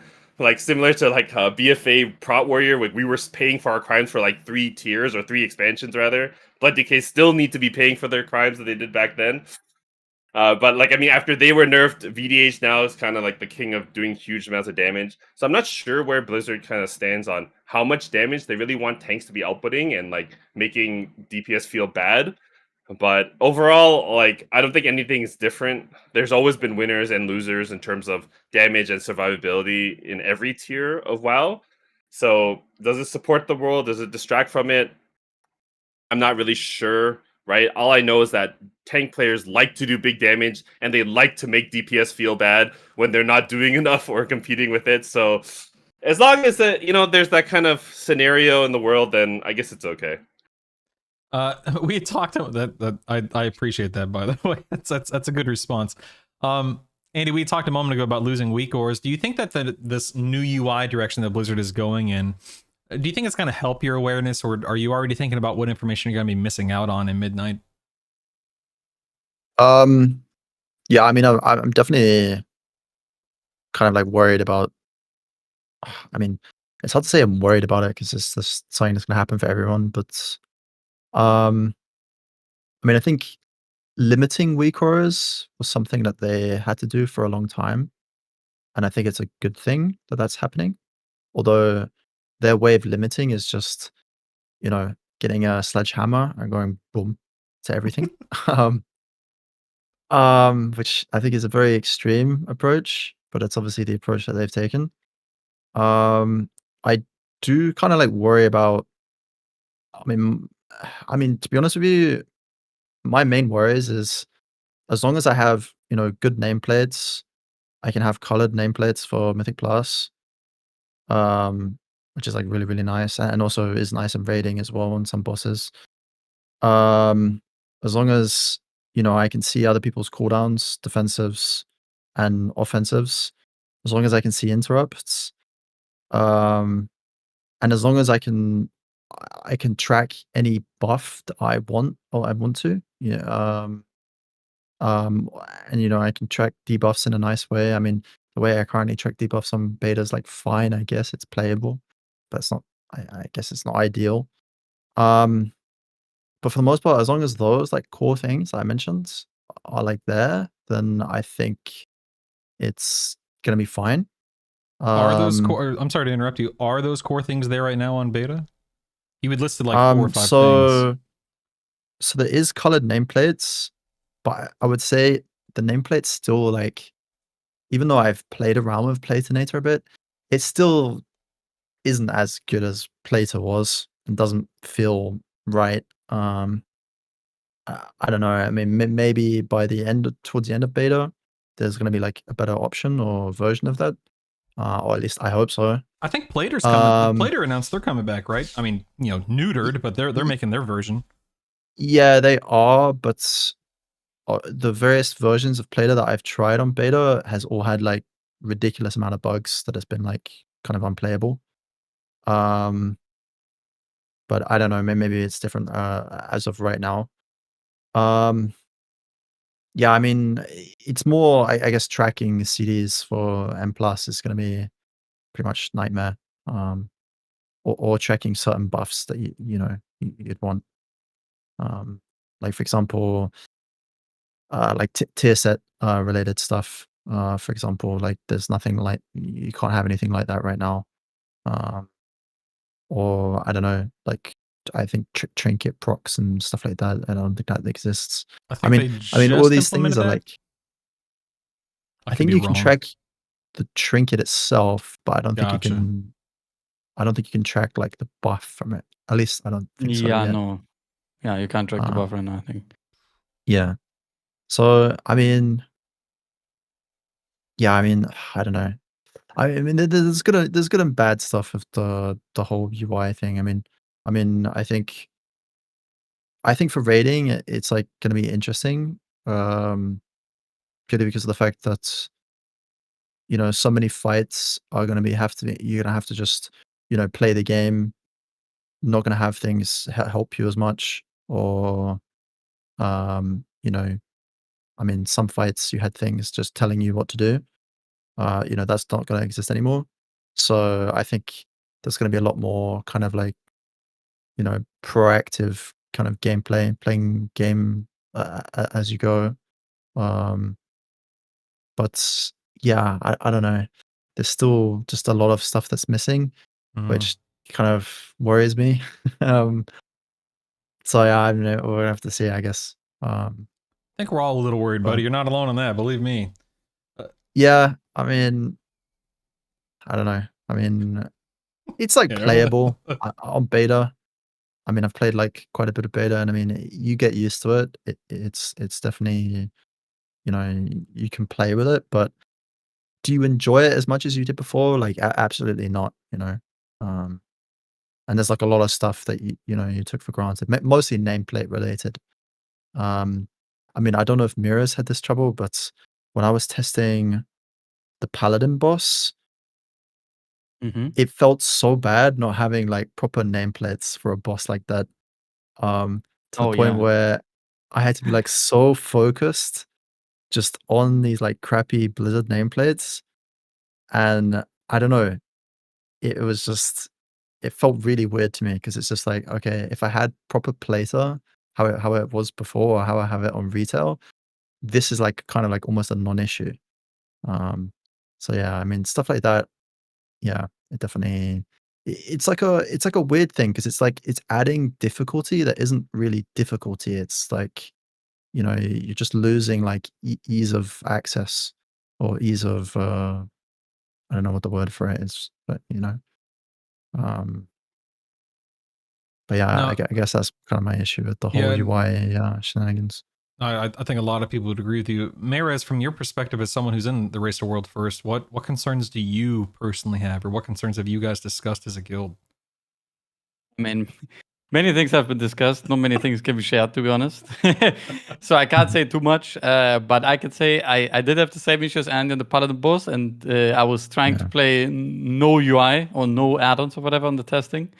Yeah. And I did have to enable Plater to see if it's being on which tank the spell is being casted, right? Like the tank mechanic.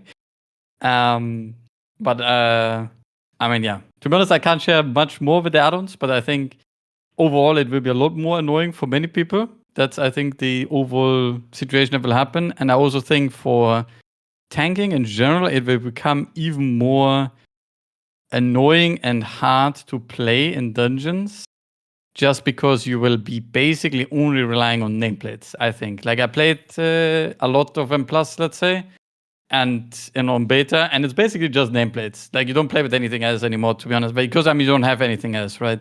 There's nothing you have anymore, and nameplates are quite good, to be honest, if you have the right settings or whatever. Obviously, no color and other stuff. Like there's many things they can improve, and I think they set colored nameplates stayed, right? So that's good. But like everything else, you just need to look at nameplates. You need to look at the shitty wherever you put it on your UI, on who's being casted on, if you can kick it or not, right, and other stuff. There's definitely many things that I think overall will make it more difficult for people to play the game on a higher level. But also it will make it obviously easier for people to get into it and not really care, because of also how they design new dungeons and stuff. But yeah, I don't know. I definitely think if you are really good at the game and you play a tank with high utility, or like you're good at controlling things or whatever, you can probably carry so many things in the new way in the beginning. Because if you have an overview on nameplates and you can just fix a lot of things yourself, let's say if you're playing Warrior, DK, right, like you can grip, CC a lot of things yourself. And I don't know, it is pretty interesting, I think, but it definitely is a big downgrade in M+, especially, I think, which a lot of people are potentially not ready for. Because especially in raiding, and you said already, in raiding, I think it makes sense. And also, I don't think many people will miss stuff in raiding, in my opinion. Like, not having crazy Vikaras telling you stuff. Like, it's not like everyone always says the raiders will be shit without Vikaras, but it's the complete opposite, in my opinion. The good people in raiding will still be good, and nothing will change. But especially in M+, the difference will be so crazy, just because of how much M+ Vikaras have carried over the years.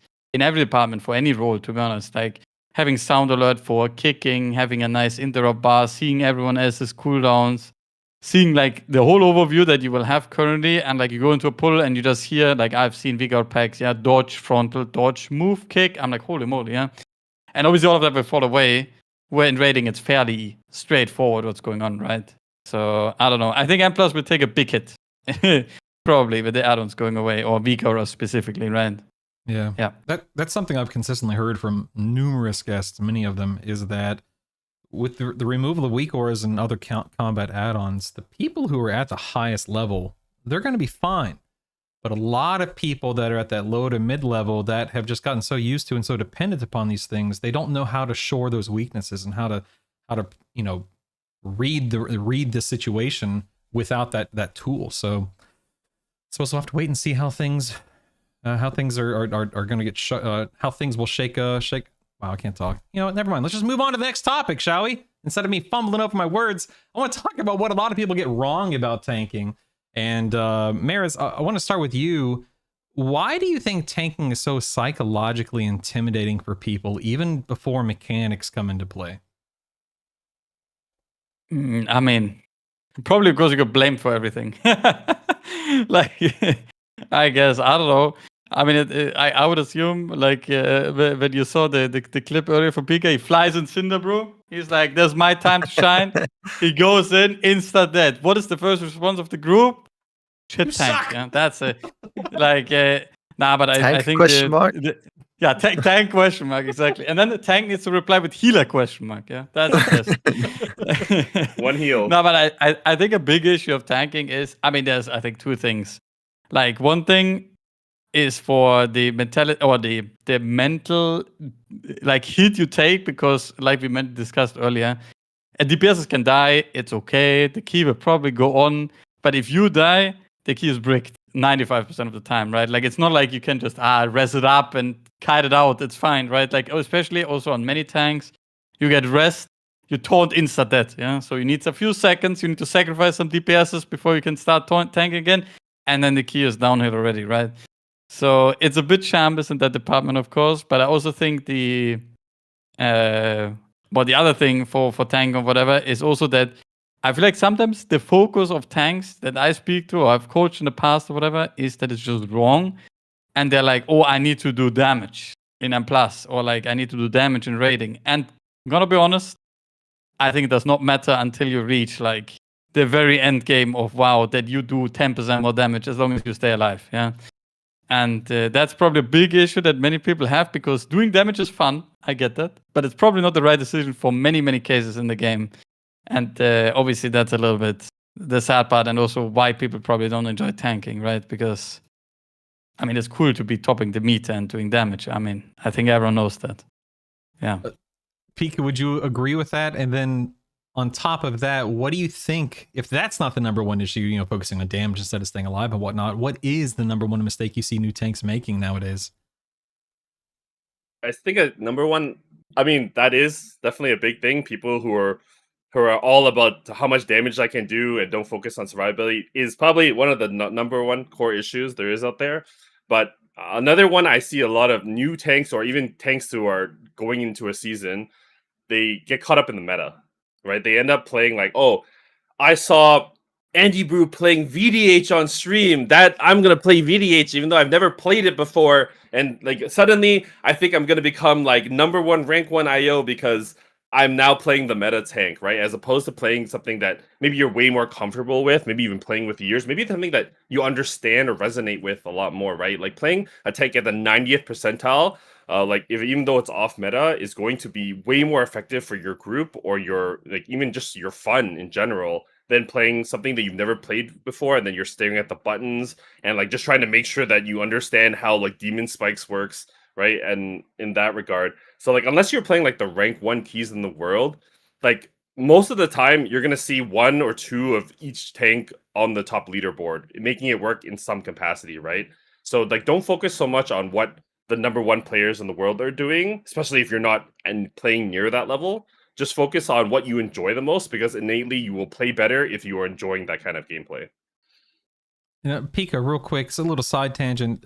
Based on everything I'm seeing in your background, your favorite Pokemon is Charizard, correct? Oh, what? Not at all. It's not even Pikachu. It's not even Pikachu. All right, that's actually a real what? Are you? What's the point then? It's Snorlax, right? Oh, whoa! It's not Snorlax. Actually, my favorite Pokemon right now is Quagsire. I love that Pokemon. That Pokemon is sick. But the only reason I chose Pikachu as my mascot is because Pikachu taught me from a very young age that anything is possible. Because you can use a Thunder Shock and defeat an Onix in a gym battle, and that makes sense somehow. Because you know, electric can hurt rock Pokemon. You know. That's fantastic. Andy Brew, to kind of tack on everything we've been talking about, what do you think a beginner, someone who's just getting their feet wet, what should they be focusing on first? Routing, mechanics, confidence, or is it just something else altogether? Yeah, well, we talked about this earlier. I think it's just not dying.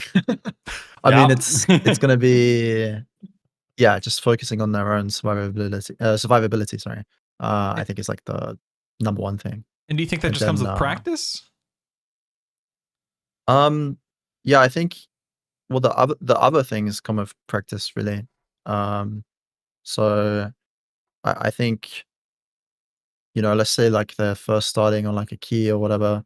I think they should focus on, you know, maybe some sort of general route that they've picked up. Maybe look into the routes a bit more if they're like are unsure. But when they're doing the dungeon, if they pull wrong, or like let's say they pull the wrong pack, they get the route wrong or whatever, you know, their main focus should still be, okay, can I still like adjust this? Like, how are my cooldowns looking? You know, especially when they're like very new into a dungeon, like their whole focus should just be on them living. And then, you know, as you play more and more, then you can, you know, slowly add in new things, you know, like, oh, you know, I got the pull, you know, I did the pull better this time, you know, or I pulled all the right packs, you know. Yeah, I think the thing that they should focus on first is, you know, and also just to kind of go in there because like Tim was talking about it earlier. I think, at the start of this discussion, which was to do with how there's like a lot of pressure from DPS players to be like, I'm DPS player, pull big tank, I want to do damage. Um, and I honestly think you have to kind of have this kind of almost like alpha mentality sometimes, where you just be like, no, or like, just shut up. And you focus, like, because it's definitely a mistake that I've done in the past when I'm doing high keys and I've focused too much on trying to do things for the DPS. And as we go up in key level, it has led to situations where I've either died or I've either had to sacrifice things that I shouldn't have kind of like sacrificed. Um, and I think you have to sometimes take that aside and be like, okay, if I die, that's like the worst thing that can happen, like, and we're trying to be like consistent in this dungeon, or we're trying to build consistency. So then you kind of have to say to yourself, well, just no, like, just like stop, let me go like a slower pace, or I don't care, like, if you want to add this other pack because you have cooldowns coming soon. Like, I don't want to do it. Maybe we do that, at a later time, when everything is like more comfortable. We can adapt or add that in. But a lot of times, what happens, when you have like these really pushy DPS, and they force the tank to do stuff, like constantly like that, is you just become really inconsistent. And yeah, it's just not fun to play like that. So yeah, I think you definitely. I mean, in raiding, it's almost the opposite, as Mira said earlier. How the tank, as you figure stuff out, the tank then needs to do like all the kind of like bitch roll stuff. But in M plus, I think it can be like that sometimes, but I think for the most part, you have to know when you shouldn't do that, and when it should just be focusing on, your own survivability, or, what's good for you, especially if something ends up being bad for you. I think also like for beginner focus is that you should really understand what your class is good at necessarily. So for instance, like prop warrior, physical damage, you're always going to be really good at it, right? Like or like prop paladin, you're always good at controlling multiple mobs because you can interrupt one with your shield and interrupt the other just with your normal kick. Something I see a lot of like new players or just players in general is like they won't maximize the use of their own character before kind of thinking like they should do other things or like focus on route stuff like that. Like I've been a lot of in coaching sessions where I'll see a prot warrior not use shield wall for like 5 minutes, right? Because they're like, oh, I don't need to use it, or I didn't die, right? So I didn't have to use shield wall. So it's kind of like in that raiding mentality, like, oh, I didn't die, so me not using health pot was like correct, right? Whereas using health pot would ease the stress on the healer so they could focus on other things like that. So really focus on your own gameplay and using your character and maximizing your abilities to the most, because yeah, you can go through a whole dungeon and maybe never press fortifying brew, right? But think about how much better or more efficient that dungeon may have been if you got like 7 uses out of that whole 30-minute dungeon. Today I learned that Pika watches my gameplay. So there you go, people. Learn from my mistakes, as Pika just said. Use your abilities, because I may or may not be guilty of that every once in a while on my ults. Certainly not my main, but definitely my ults. Marez, what advice would you give to players who want to become great tanks and not just functional tanks? Well, they should pop Barkskin IRL, yeah, and just do what Andy said, yeah. Like sometimes just feel what they like. You should go at your own pace, or like focus on the things that you think are the best or whatever, and then improve on those. I think it's important, because one thing I've learned as well over the past, I think Andy said it great earlier, was that the best players will have no idea what the fuck is happening on the tanking roll most of the time. They just chill in the back, do damage, and you as a tank, you have so many things going on, and you're like, what the fuck? And the DPS player are like, just don't die. That's the best quote, by the way. I would always recommend saying that, don't die. Yeah, just don't die. When your tank dies, just type in chat, just don't die next time. That always helps, yeah. No, but I think those things, like just focusing on yourself and just I think the great example is as well Moxie, like the group that plays no voice, highest keys ever. They do chill, relax, small pulls. Obviously, their comp is tailored around it, right?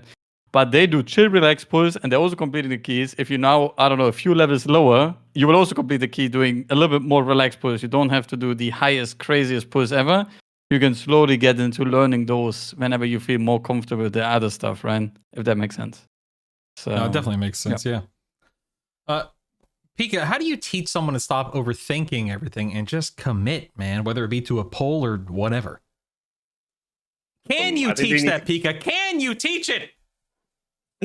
I mean, I think you have to take away the opportunity cost from it, right? Like, people need to realize that them dying, them failing at whatever they're doing is not the end of the world, right? You're not going to be thrown out of your house. No one's going to defriend you, right? Your wife's not going to leave you because you didn't time this key, right? Like, it's fine to make mistakes. It's fine to die. Like, I mean, I've died. Like, you guys saw those clips at the start of the thing. I've made terrible mistakes, like horrible mistakes, but people are still willing to play with you. People are still willing to watch me for some reason, even though they've seen me do those kind of absurdities, right? Like, it's okay to fail and it's okay to do things wrong. But as long as you always come and learn something from it and make sure you don't make that mistake again, or even if you do make that mistake again, you learn to be a little bit like 5% better at it next time. And this is in life too, right? Like, it's okay to make mistakes. It's okay to try new things. But as long as you always learn something in the end of the day, it was the right choice. A lot of people are saying in Twitch chat, unless your wife is the healer, Pika, then what, huh? What do you do in that case, buddy? Problems. That's what's Good going to luck. happen. All right. Last question for this topic, and then I'll check in with you guys if we have time to continue on. Andy, what did you personally struggle with early on that people might be surprised to hear about? When I first started tanking, Anger. Sorry. anger. What did I first start struggling with? I don't know. I mean, I remember when I mean, for me, it was finding people to play with at the start. That's When I actually first started I'm not pushing just saying this to encourage you. That's something that a lot of people struggle with. I didn't mean to interrupt you. I apologize. Go on. Yeah, I mean, that was something I struggled with for a long time. Until I first played with Dr. J in a Waitress Manor in BFA season 1. And then I started getting invited to like more and more keys. And then that's when that problem kind of like, I guess like got solved. But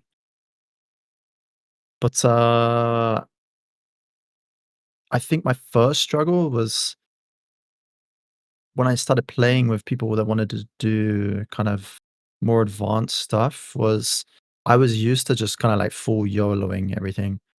Um, kick, everything stops. Just kind of use everything off CD type of thing. And then I think it was definitely a struggle to like play with like someone else kind of like doing what they wanted to do, or like how they wanted to set up a pool, like utility wise. I think that was definitely a struggle to start off with. Because I think for a long time they might call someone else to kick and I would just still interrupt because He's I alpha. don't know. Well, I don't know. It was just I'm used to like it was what I was used to, and then yeah, that was definitely something I was struggle with. I think. So your advice, and I'm being serious when I say this. So I think this is good advice, and correct me if I'm wrong. Network with Yeah. people, connect with people, be consistent, try to run with people, preferably the same people, communicate, converse, listen, learn, shore up some weaknesses, try to fix your mistakes. Yeah, I mean, finding people is definitely. I think it can be really hard. Like, I mean, I've had like numerous questions on my stream over the years of, how do I find people to play with? Yeah, I don't know. It's definitely a difficult one because I mean, I hate pugging. Like, I hate going into queue and just pugging it up. It can be a horrible experience. So yeah, I don't know. I mean, I think the only thing you can do is people that you maybe pug with, maybe you like that one person that you pugged with, and then you get talking, and all of a sudden you play with more people that you like playing with, or like fun to play with, or you had a good experience with.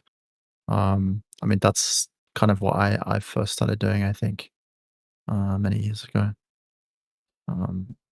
But yeah, I totally get it, because a lot of people just absolutely hate pugging. It's like one of the worst aspects, I think, of Mythic Plus. I think a lot of people would agree with you. Yeah. Are you guys going to stick around for a few more minutes to get through this last section? Does anyone need to take off? I'm good. Sure. Excellent. Yeah. I told these guys before the show started, by the way, oh, don't worry, guys. I'm going to try to keep it at 90 minutes. I've been running over late recently, and here we are running over time again. So thank you for your flexibility, gentlemen. We're going to swing on into the last section here about why these guys still tank, even with all the blame being placed at their feet. Dungeon after dungeon, Pika. We're going to start with Mariz. What moment, Mariz, reminds you of why you love tanking still to this day? That's a good question, to be honest. Yeah, I don't know. I mean, to be honest, I just love the game itself. And I mean, I could say that, like, I don't know. I don't really have a specific moment, I think, in that sense. Maybe that's, maybe I should think about that more. But what I really like about tanking is that it's not only about like doing damage and, let's say, competing with the other people and on the meter or whatever.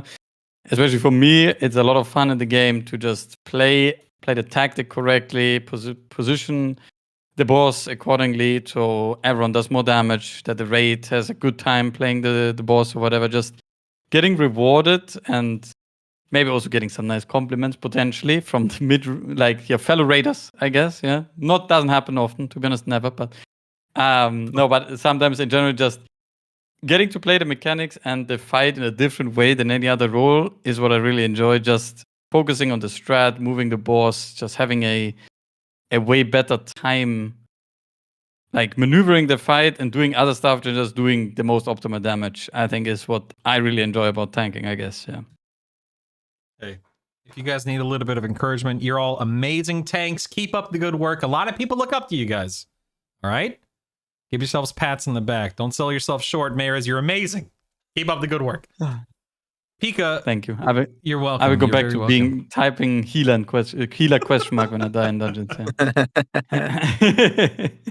Pika, what does tanking give you, emotionally? Kind of the same question that maybe no other role does. Like, why is it tanking for you in dungeons? Why don't you? Because you DPS in raids, so why aren't you DPSing in dungeons? Is it the control? Do you like being in control? Is that what it is? I think freedom is probably the most important answer to me. One on a little bit on the line you're talking about is that I think all main tanks who tank in Mythic Plus are a little bit of control freaks.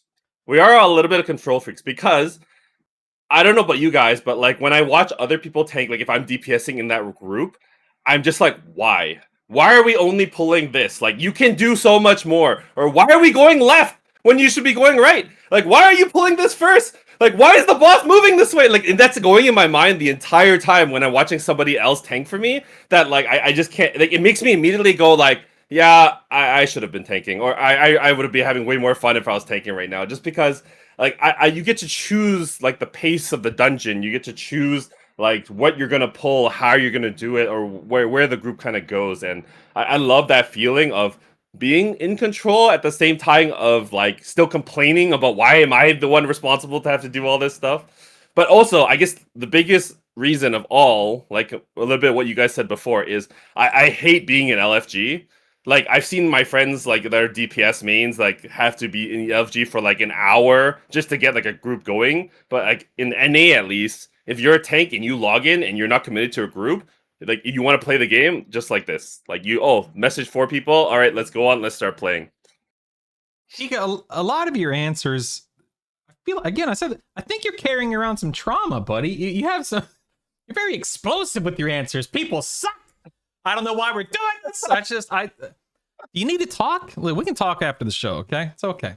I appreciate your answer in all seriousness. Go ahead. I mean, what Peak is saying is actually so true because I've had the same experience when I've DPS'd in a dungeon, and I'm like, wait, what is this tank doing? Where is he going? Like, I've had the same thing. So I think he might be right. He might be onto something. Maybe it's a control freak type of thing. I think that's Uh, absolutely what it is. Yeah. Andy, what keeps tanking meaningful for you after all of these years? Like, what's the core experience that you're chasing every time you log in? Control. Yeah, I mean, probably. I think and in plus at least it is. I mean, raiding is a bit different, but I mean, in raiding, it was always kind of like I like it when a boss. Well, I don't know. You don't really get them as much. I mean, I guess Dementia sort of, but you used to kind of get like these like very like hard hitting bosses. I mean, more akin to I guess like in Shadowlands, for example, um, that would just absolutely rail you, and it's kind of like fun, kind of like overcoming that. I guess. Andy likes being railed, by the way. Anyway, keep going. Okay, I didn't put it like that, but yeah, I think it's fun, like overcoming that challenge. That's something that always keeps tanking like fresh. I think the other thing to kind of like give pseudo props to Blizzard is that there does tend to be like at least one tank every patch that is kind of like more fun to play than it was in the previous patch. So that kind of always keeps tanking fresh, I guess. Like you just play like a new tank and like, oh, okay, they've changed this with this tank. Actually, it feels really good this season, maybe because of the like some patch they did, or because of the was it tier set bonus or something like that. Or maybe like a trinket or something. But yeah, that's I guess the only thing I'm really like kind of chasing, or less like the core experience, I guess. And then in and plus, it's more kind of just the I guess the control and freedom, as Tim was saying.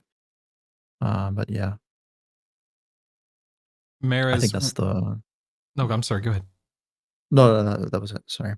No, you need not apologize. I don't want to talk over you. You can talk as long as you want. I don't mind. So you cut me off. It's all good. But Maris, when you think about everything that tanking has taught you, patience, leadership, problem solving, so on and so forth, what lessons have followed you outside of the game? Yeah. Patience. Yeah, patience is always important. Yeah, I think. Yeah. Nah, but I mean, I think generally just I don't even know what followed me. I think I do too many other things to know what kind of lesson from tanking followed me out of the game. To be honest, I don't know. But patience is always a great thing, to be honest, and communication with other people, right? So I guess I will pick those two things. No, I think those are very. I mean, communication's a really important one.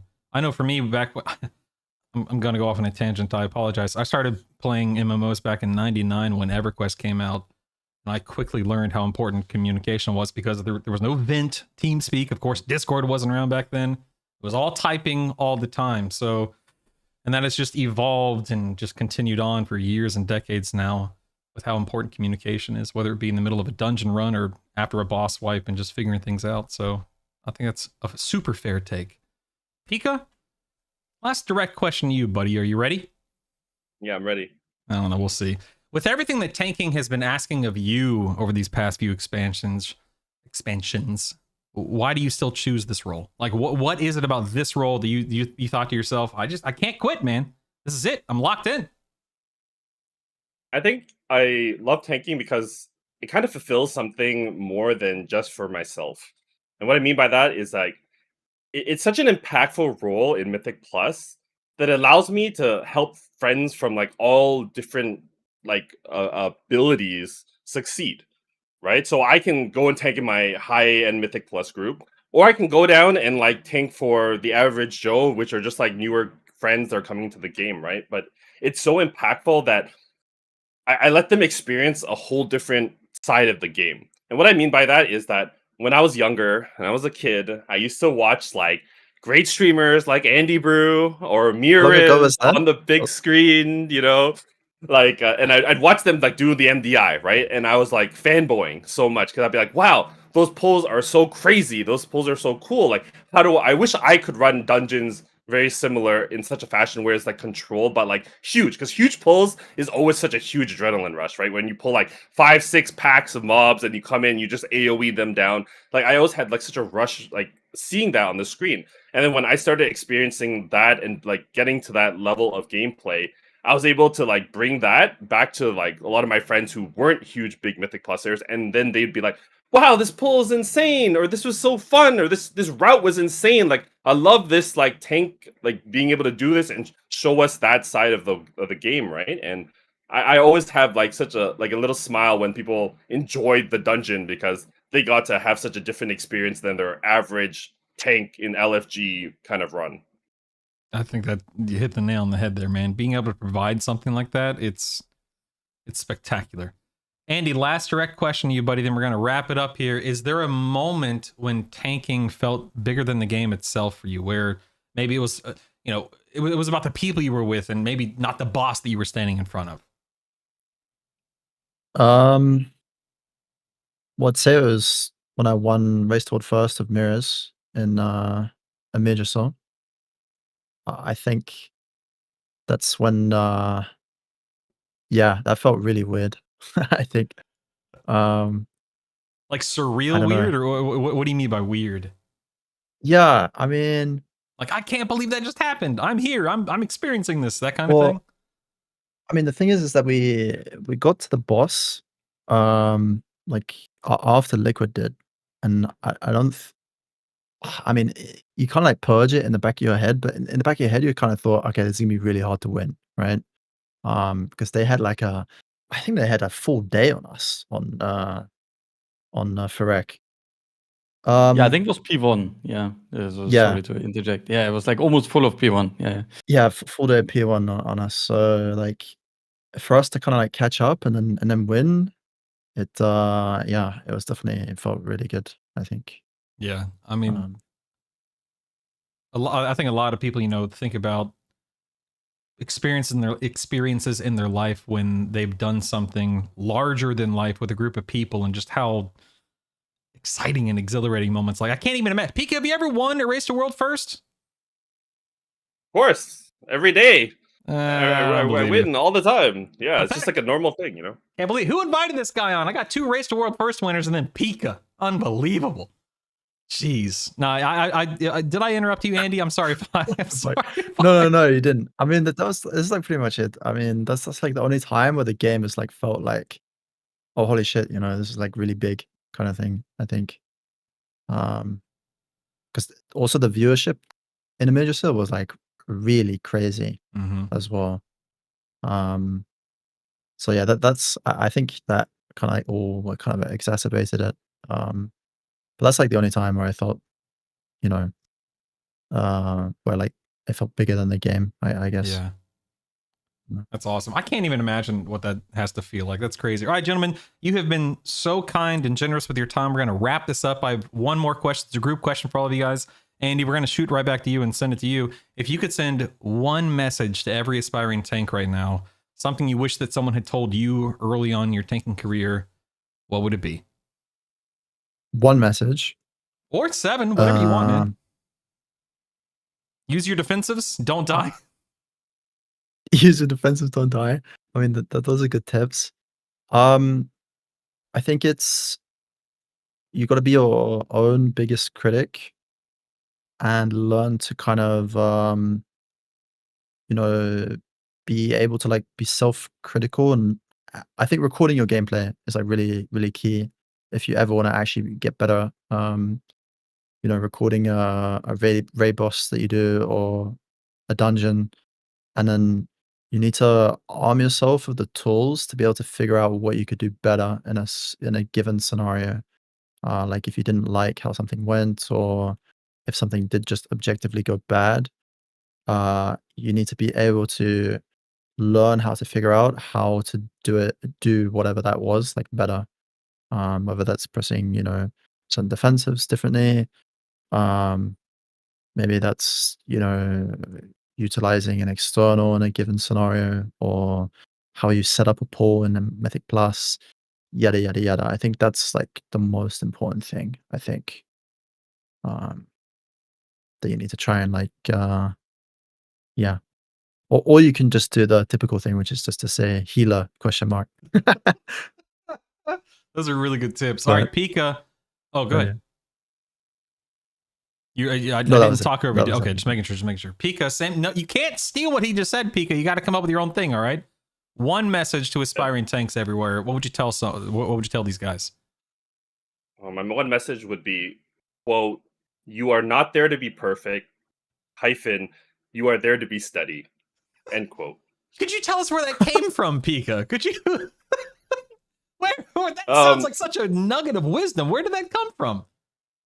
I mean, I think a famous person named ChatGPT once said that when they inputted that question onto it. I guess that another, very personal one would be try DPS. That would be what I would tell all aspiring tanks. You see the caliber difference between a race to world first response and this response down? You guys see the difference here? This is unbelievable.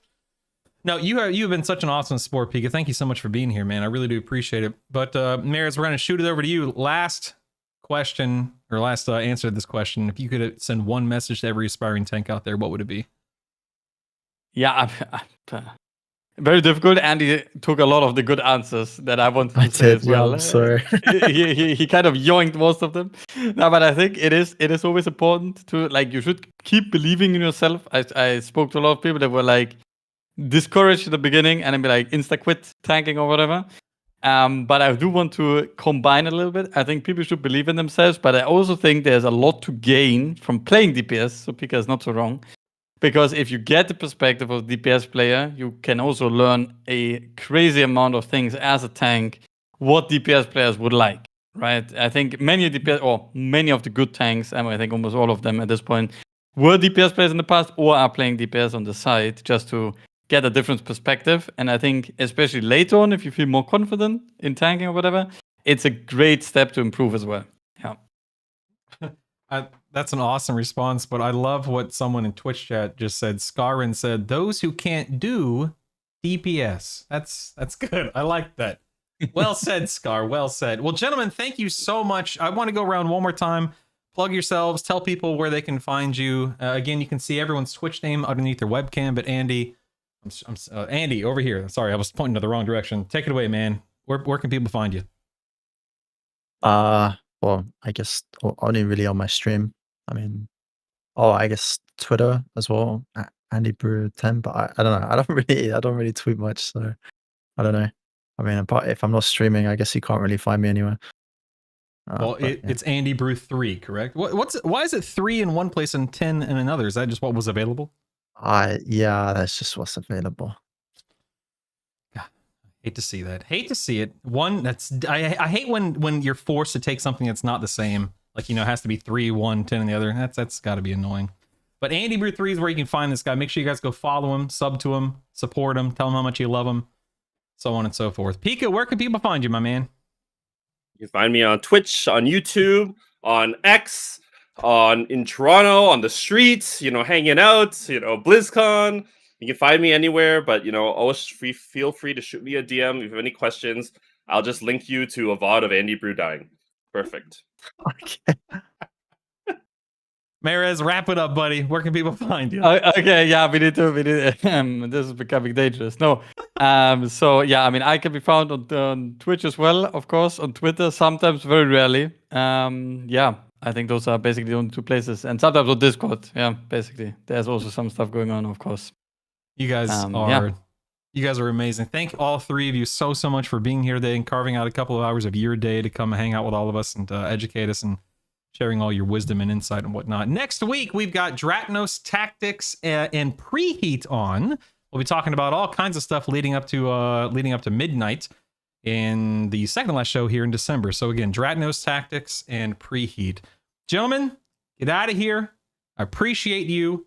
And just thank you so much. Give yourselves a round of applause. Everyone, make sure you go follow him, sub to him, let them know how much you appreciate him. And we'll hopefully see you guys again sometime in 2026. But that's it. Have a good one. Thank you very much for having me. Man, you guys are awesome. We're done with the official recording, so you can take off if you want to. I'm going to hang out here with the chat for a few minutes, but man, thank you, gentlemen. I really appreciate it. Thanks. Thank you, Perfect, guys. It Bruno. was Have a a good day. beautiful talk.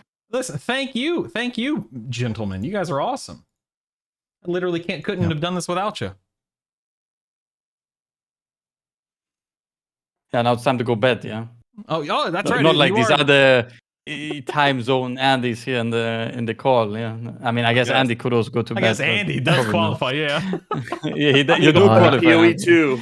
Bedtime, Oh, you're playing a bedtime's little far Pee Wee away too. from me. Wait, I are you no, playing I only degenerate play Blizzard schedule? games. Of course, I'm Diablo. Ooh, Oh yeah, yo. of course. Yeah. Gotta go. See you guys Diablo. later. Yeah. Bye, Yeah. Pika. See you later. Bye. Yes, Bye. yeah. Bye. Also, peace out. Yeah, bye-bye. Oh man, these guys. I again, I say this after every show, but I'm so grateful that these guys are carving time out of their busy weekends to come sit down with us. Man, I kept wanting to say throughout the entire show, back when I used to tank, I wanted to interject, but I'm trying to make sure that I keep myself in check and not just telling a bunch of my own stories and a bunch of my own anecdotes and whatnot, because again, the show is about the guests, not about me. But man, there were so many I wanted to talk about. Early on in the episode, they had talked about making a mistake or something like that. I can't remember what I specifically asked, but I wanted to tell them about the time when I was tanking Illidan in at the end of TBC in Black Temple, obviously. And for those that don't know, Illidan has had an ability called Shear, where you had to block it or something like that. And wouldn't you know it, literally during the pull, my shield, I forgot to repair, my shield broke. So when Illidan cast Shear, dead as a doornail. He starts running around. I'm like, what happened? Yeah, come to find out, my shield had broken, and that was rather embarrassing. So I restrained myself. I didn't tell the story because I just wanted to make sure the episode just kept on going. But man, there were a dozen times. For those that don't know, I was a tank in a guild called Static. Hence the reason Brutal Static is my Twitch name. But I was in a tank for a guild called Static from 2005 to 2015. So we were never, I was never race the world first kind of a guy. I was never that good, but did tank at a relatively high level for a decade, and just so many memories and so many different experiences as a tank. But I think I did a good job. I didn't interject. I didn't make it all about me too much. Not no more than usual, I suppose. Used to tank? I had no idea. Yeah, back in the day. Yeah, way back in the day. I want to keep myself in check. Literally something my ADHD self can't do. Yeah, every time I get people on the show, I try, and I really do. I try not to talk too much about me and my experiences and whatnot. Should have asked Pika to critique your tanking clips. Oh man, okay, that's a fumble on my part. All right, well, the next time I have these guys on, Drewish, I will definitely, if I can remember, which I probably won't, bring that up. Man, see, it's not about me, Drewish. It's about them. It's about getting their perspective. Man, that would have been an awesome clip to show. Dag nabbit. Dang it. Let me call them all back. Let me get them all back in the call real quick. Dag nabbit. Well. Oh well, can't win them all. But I'm very excited for next week's show. Dratnos, Tactics, and Preheat.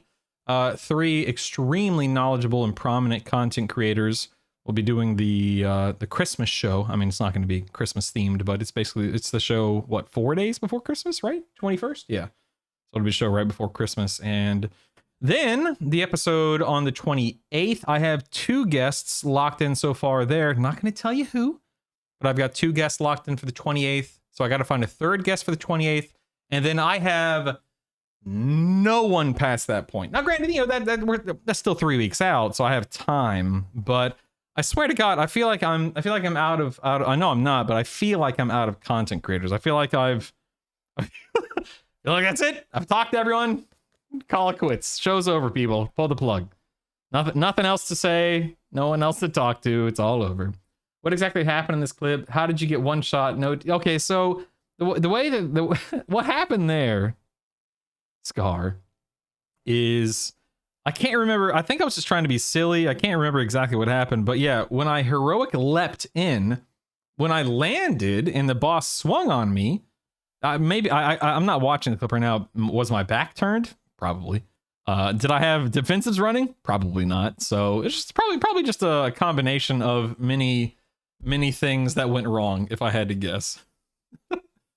Did you talk to is that Pound Ninja?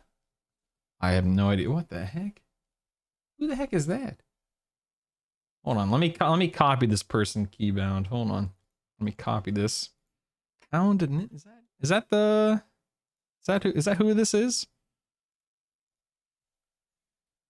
I be Ninja? I am Ninja, he is Ninja, you are Ninja too. I be Ninja. Let me see if I can find this person. Oh, LB Ninja 7 is that? Oh, okay, never mind. Yeah. He's a monk healer who he makes you content. He makes me content? He makes content about me? Is that what you're saying? I am Ninja. Oh, it makes YouTube content. I see.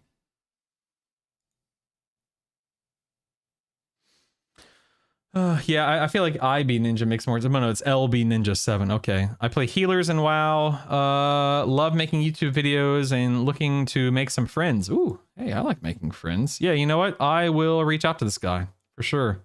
I appreciate this. This sounds like the kind of person that I would be interested to talk to. Yes, indeed. Yes. Hey, in all seriousness, thank you for recommending. Yeah, if you guys have any recommendations on people that can be a part, the people that I can reach out to, then please send those names and recommendations my way. You can throw it in Discord. You can tell me when I'm streaming, now, tomorrow, this week, whatever. Any people that have not been on the show that you think would be worth having on the show, please let me know. He's super sweet. Does all healers to 3K challenge. I like that. That's good. Yeah, I'm looking for people that are consistently creating content. And that, like, I don't care if they have 1,000 YouTube subscribers or 100,000. I don't care if they've got 10 viewers on Twitch or 1,000 viewers on Twitch. I just want to make sure that anyone I reach out to is either consistently streaming, consistently making YouTube content, podcasting. That way, it's not just someone showing up, and I just want to make sure I get a feel for their personality and you get a feeling for their vibes and whatnot. Tactic. Yes, it's in the TACTYKS, Druish. TACTYKS. If you happen to be and show, get out there. I mean, Luna Ray. I hate to be the bearer of bad news, but I'm not sure how much amplifying my show does, but I appreciate the sentiment. That's very nice of you. I mean, I still have a long way to go on my end too, to garner an audience and get people involved, invested, interested, etc. Brutal, have you heard of Around the Mage Table? I have. I couldn't tell you who sits at the Mage Table, but I have heard of it. I've heard of, I think, what is it, For Azeroth. And I believe Sean hosts For Azeroth, and he's also the host of the Raider.io podcast right now, Weekly No Leavers. I've heard of Around the Mage Table. I've heard of there's another. Talias and Evitel, a WoW podcast, obviously. Like I'm especially now that I'm doing a podcast on my own, I'm trying to be more cognizant and more aware, more attuned to the other people out there that are making content and whatnot. I think it's really important to network and connect with people and just to try to garner as much interest as possible, respectfully. Like the last thing I want to do is rub people the wrong way or, unlike what I did to poor Pika throughout the entire episode, insult people or try to piggyback off people or ride coattails and whatnot. There's always going to be a little of that whenever you're, cross-pollinating as content creators. That's just the nature of the beast. But I don't want anyone to think that I'm using or abusing them, They're in a guild called Mythic Dungeon League. They're mostly casual players who do. That's cool. I'm a friend with them. They might be interested in doing a podcast together, maybe. I mean, I'm always happy to connect with people sincerely. So you're growing big and fast, though. Oh, thanks, man. I appreciate that. Yeah, I'm growing up. What can I say? Thanks, Lunar Ray. I honestly think today's guests were the fact that, I guess the way that I look at it, the fact that people are willing to sit down with me at all is incredible, right? I'm so grateful, so appreciative. But the fact that we have people like Maras and stinking, whether it be Ellesmere from previous episodes, Megaset, Automatic Jack, we've got Kalamaz, we have a THD, I have what, almost a couple of dozen people at this point in time who've sat down for 2 hours every weekend for the past 8 weekends or whatever it is, just to talk. Is like, wow, how generous of them, right? How generous of those people. Always in awe with the guests you get. I love them all. Same, Paul. You're bald and people still talk to you. Hey, that hurts my feelings. How dare you? I'm more than just being bald. How dare you? Bruno's bald. THD owed us for helping him. Yeah, that's right, Drew. That's a good point. He owed us. That's what it is. Yeah.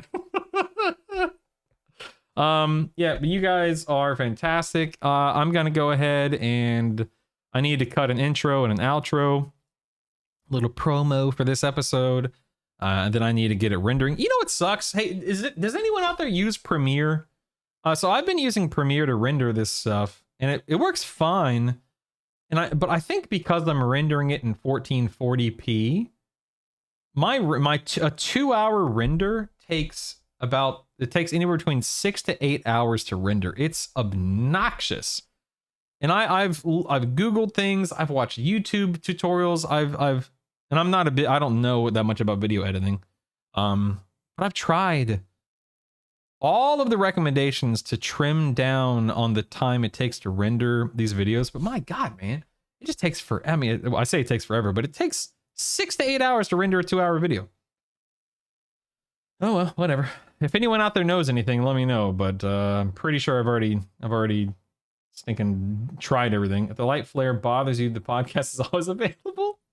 Yeah, real quick. I'll say this in the episode real quick, but if anyone out there wants to listen to stuff on a podcast platform, Spotify, Amazon, Apple, whatever, there is one episode on Spotify right now. I haven't pushed it out via RSS feed, but I'll be uploading all of the episodes this week because Spotify finally, after many days of going back and forth, they finally fixed the issue, the URL issue that I had with Brutal Static. So you guys can listen to them at your leisure.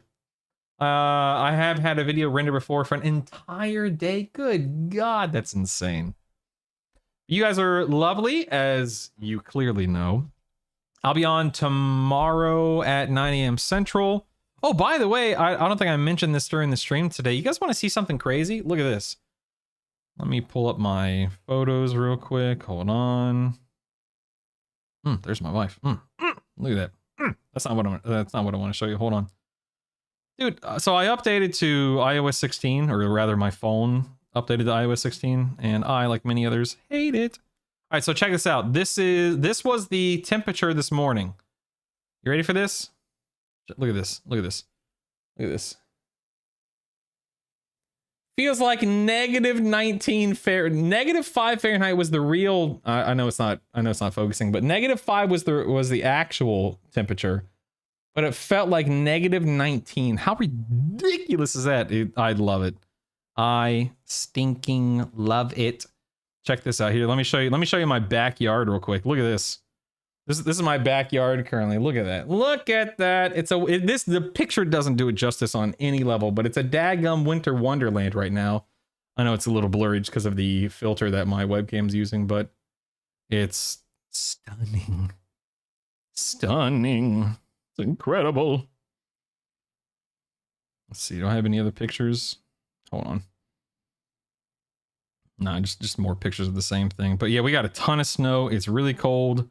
Look at this. Oh wait. Look at this. This again. There's no. Oops, that's not what I wanted to press. There's no real context for this, but I did find this one squirrel in the backyard today, just foraging in the snow. Just living his best life, just doing what he can to survive. Just neck deep in the snow, this poor little squirrel. Yeah, we got about I think it was about 8 inches of snow It was wild. It was awesome. It was wild. We bathed naked on that temperature. Brutal, I live in the South in Texas. You know how it'll be temp, feel like something crazy. Our temperatures will be like 90. It feels like we're going to be actually melted to death. I don't doubt that. Ugh.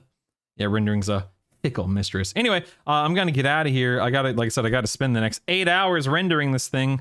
I love you guys. I appreciate you guys. Thank you for always showing up and hanging out and having fun. I hope you appreciate, or I hope you enjoyed the episode, and I appreciate you guys for being here for it. I'll get it rendered here in just the next few, or I'll start the rendering process over the next few minutes. It'll be up on YouTube tomorrow, and then I'll tweet about it, and you guys can share it as much as you like. And I will be on Twitch. I'll be live streaming tomorrow, of course, at 9 a.m. Central. If anyone needs a key before the weekly reset, tomorrow is your day. But I am taking I'm assuming I'm taking Tuesday off this week because of maintenance, lol. Because I have, like I said, I have to get the podcast on all the podcast platforms. Need to cut a bunch more clips, etc., etc. So, love you guys. Appreciate you guys. Thank you for being here. Take care of yourselves. Be safe. Stay warm if it is indeed cold where you are, like it is where I am now. But again, I love it, so I'm not complaining. But anyway, live well, be well, do well, sleep well, eat well, and enjoy your day, guys. I love you. I appreciate you. Thank you for being here. My name is Brutal. I'll see you tomorrow at 9 a.m. Central for, I don't know, stuff, probably keys. Until then. Adios. Goodbye. See you later. Sayonara. Ciao.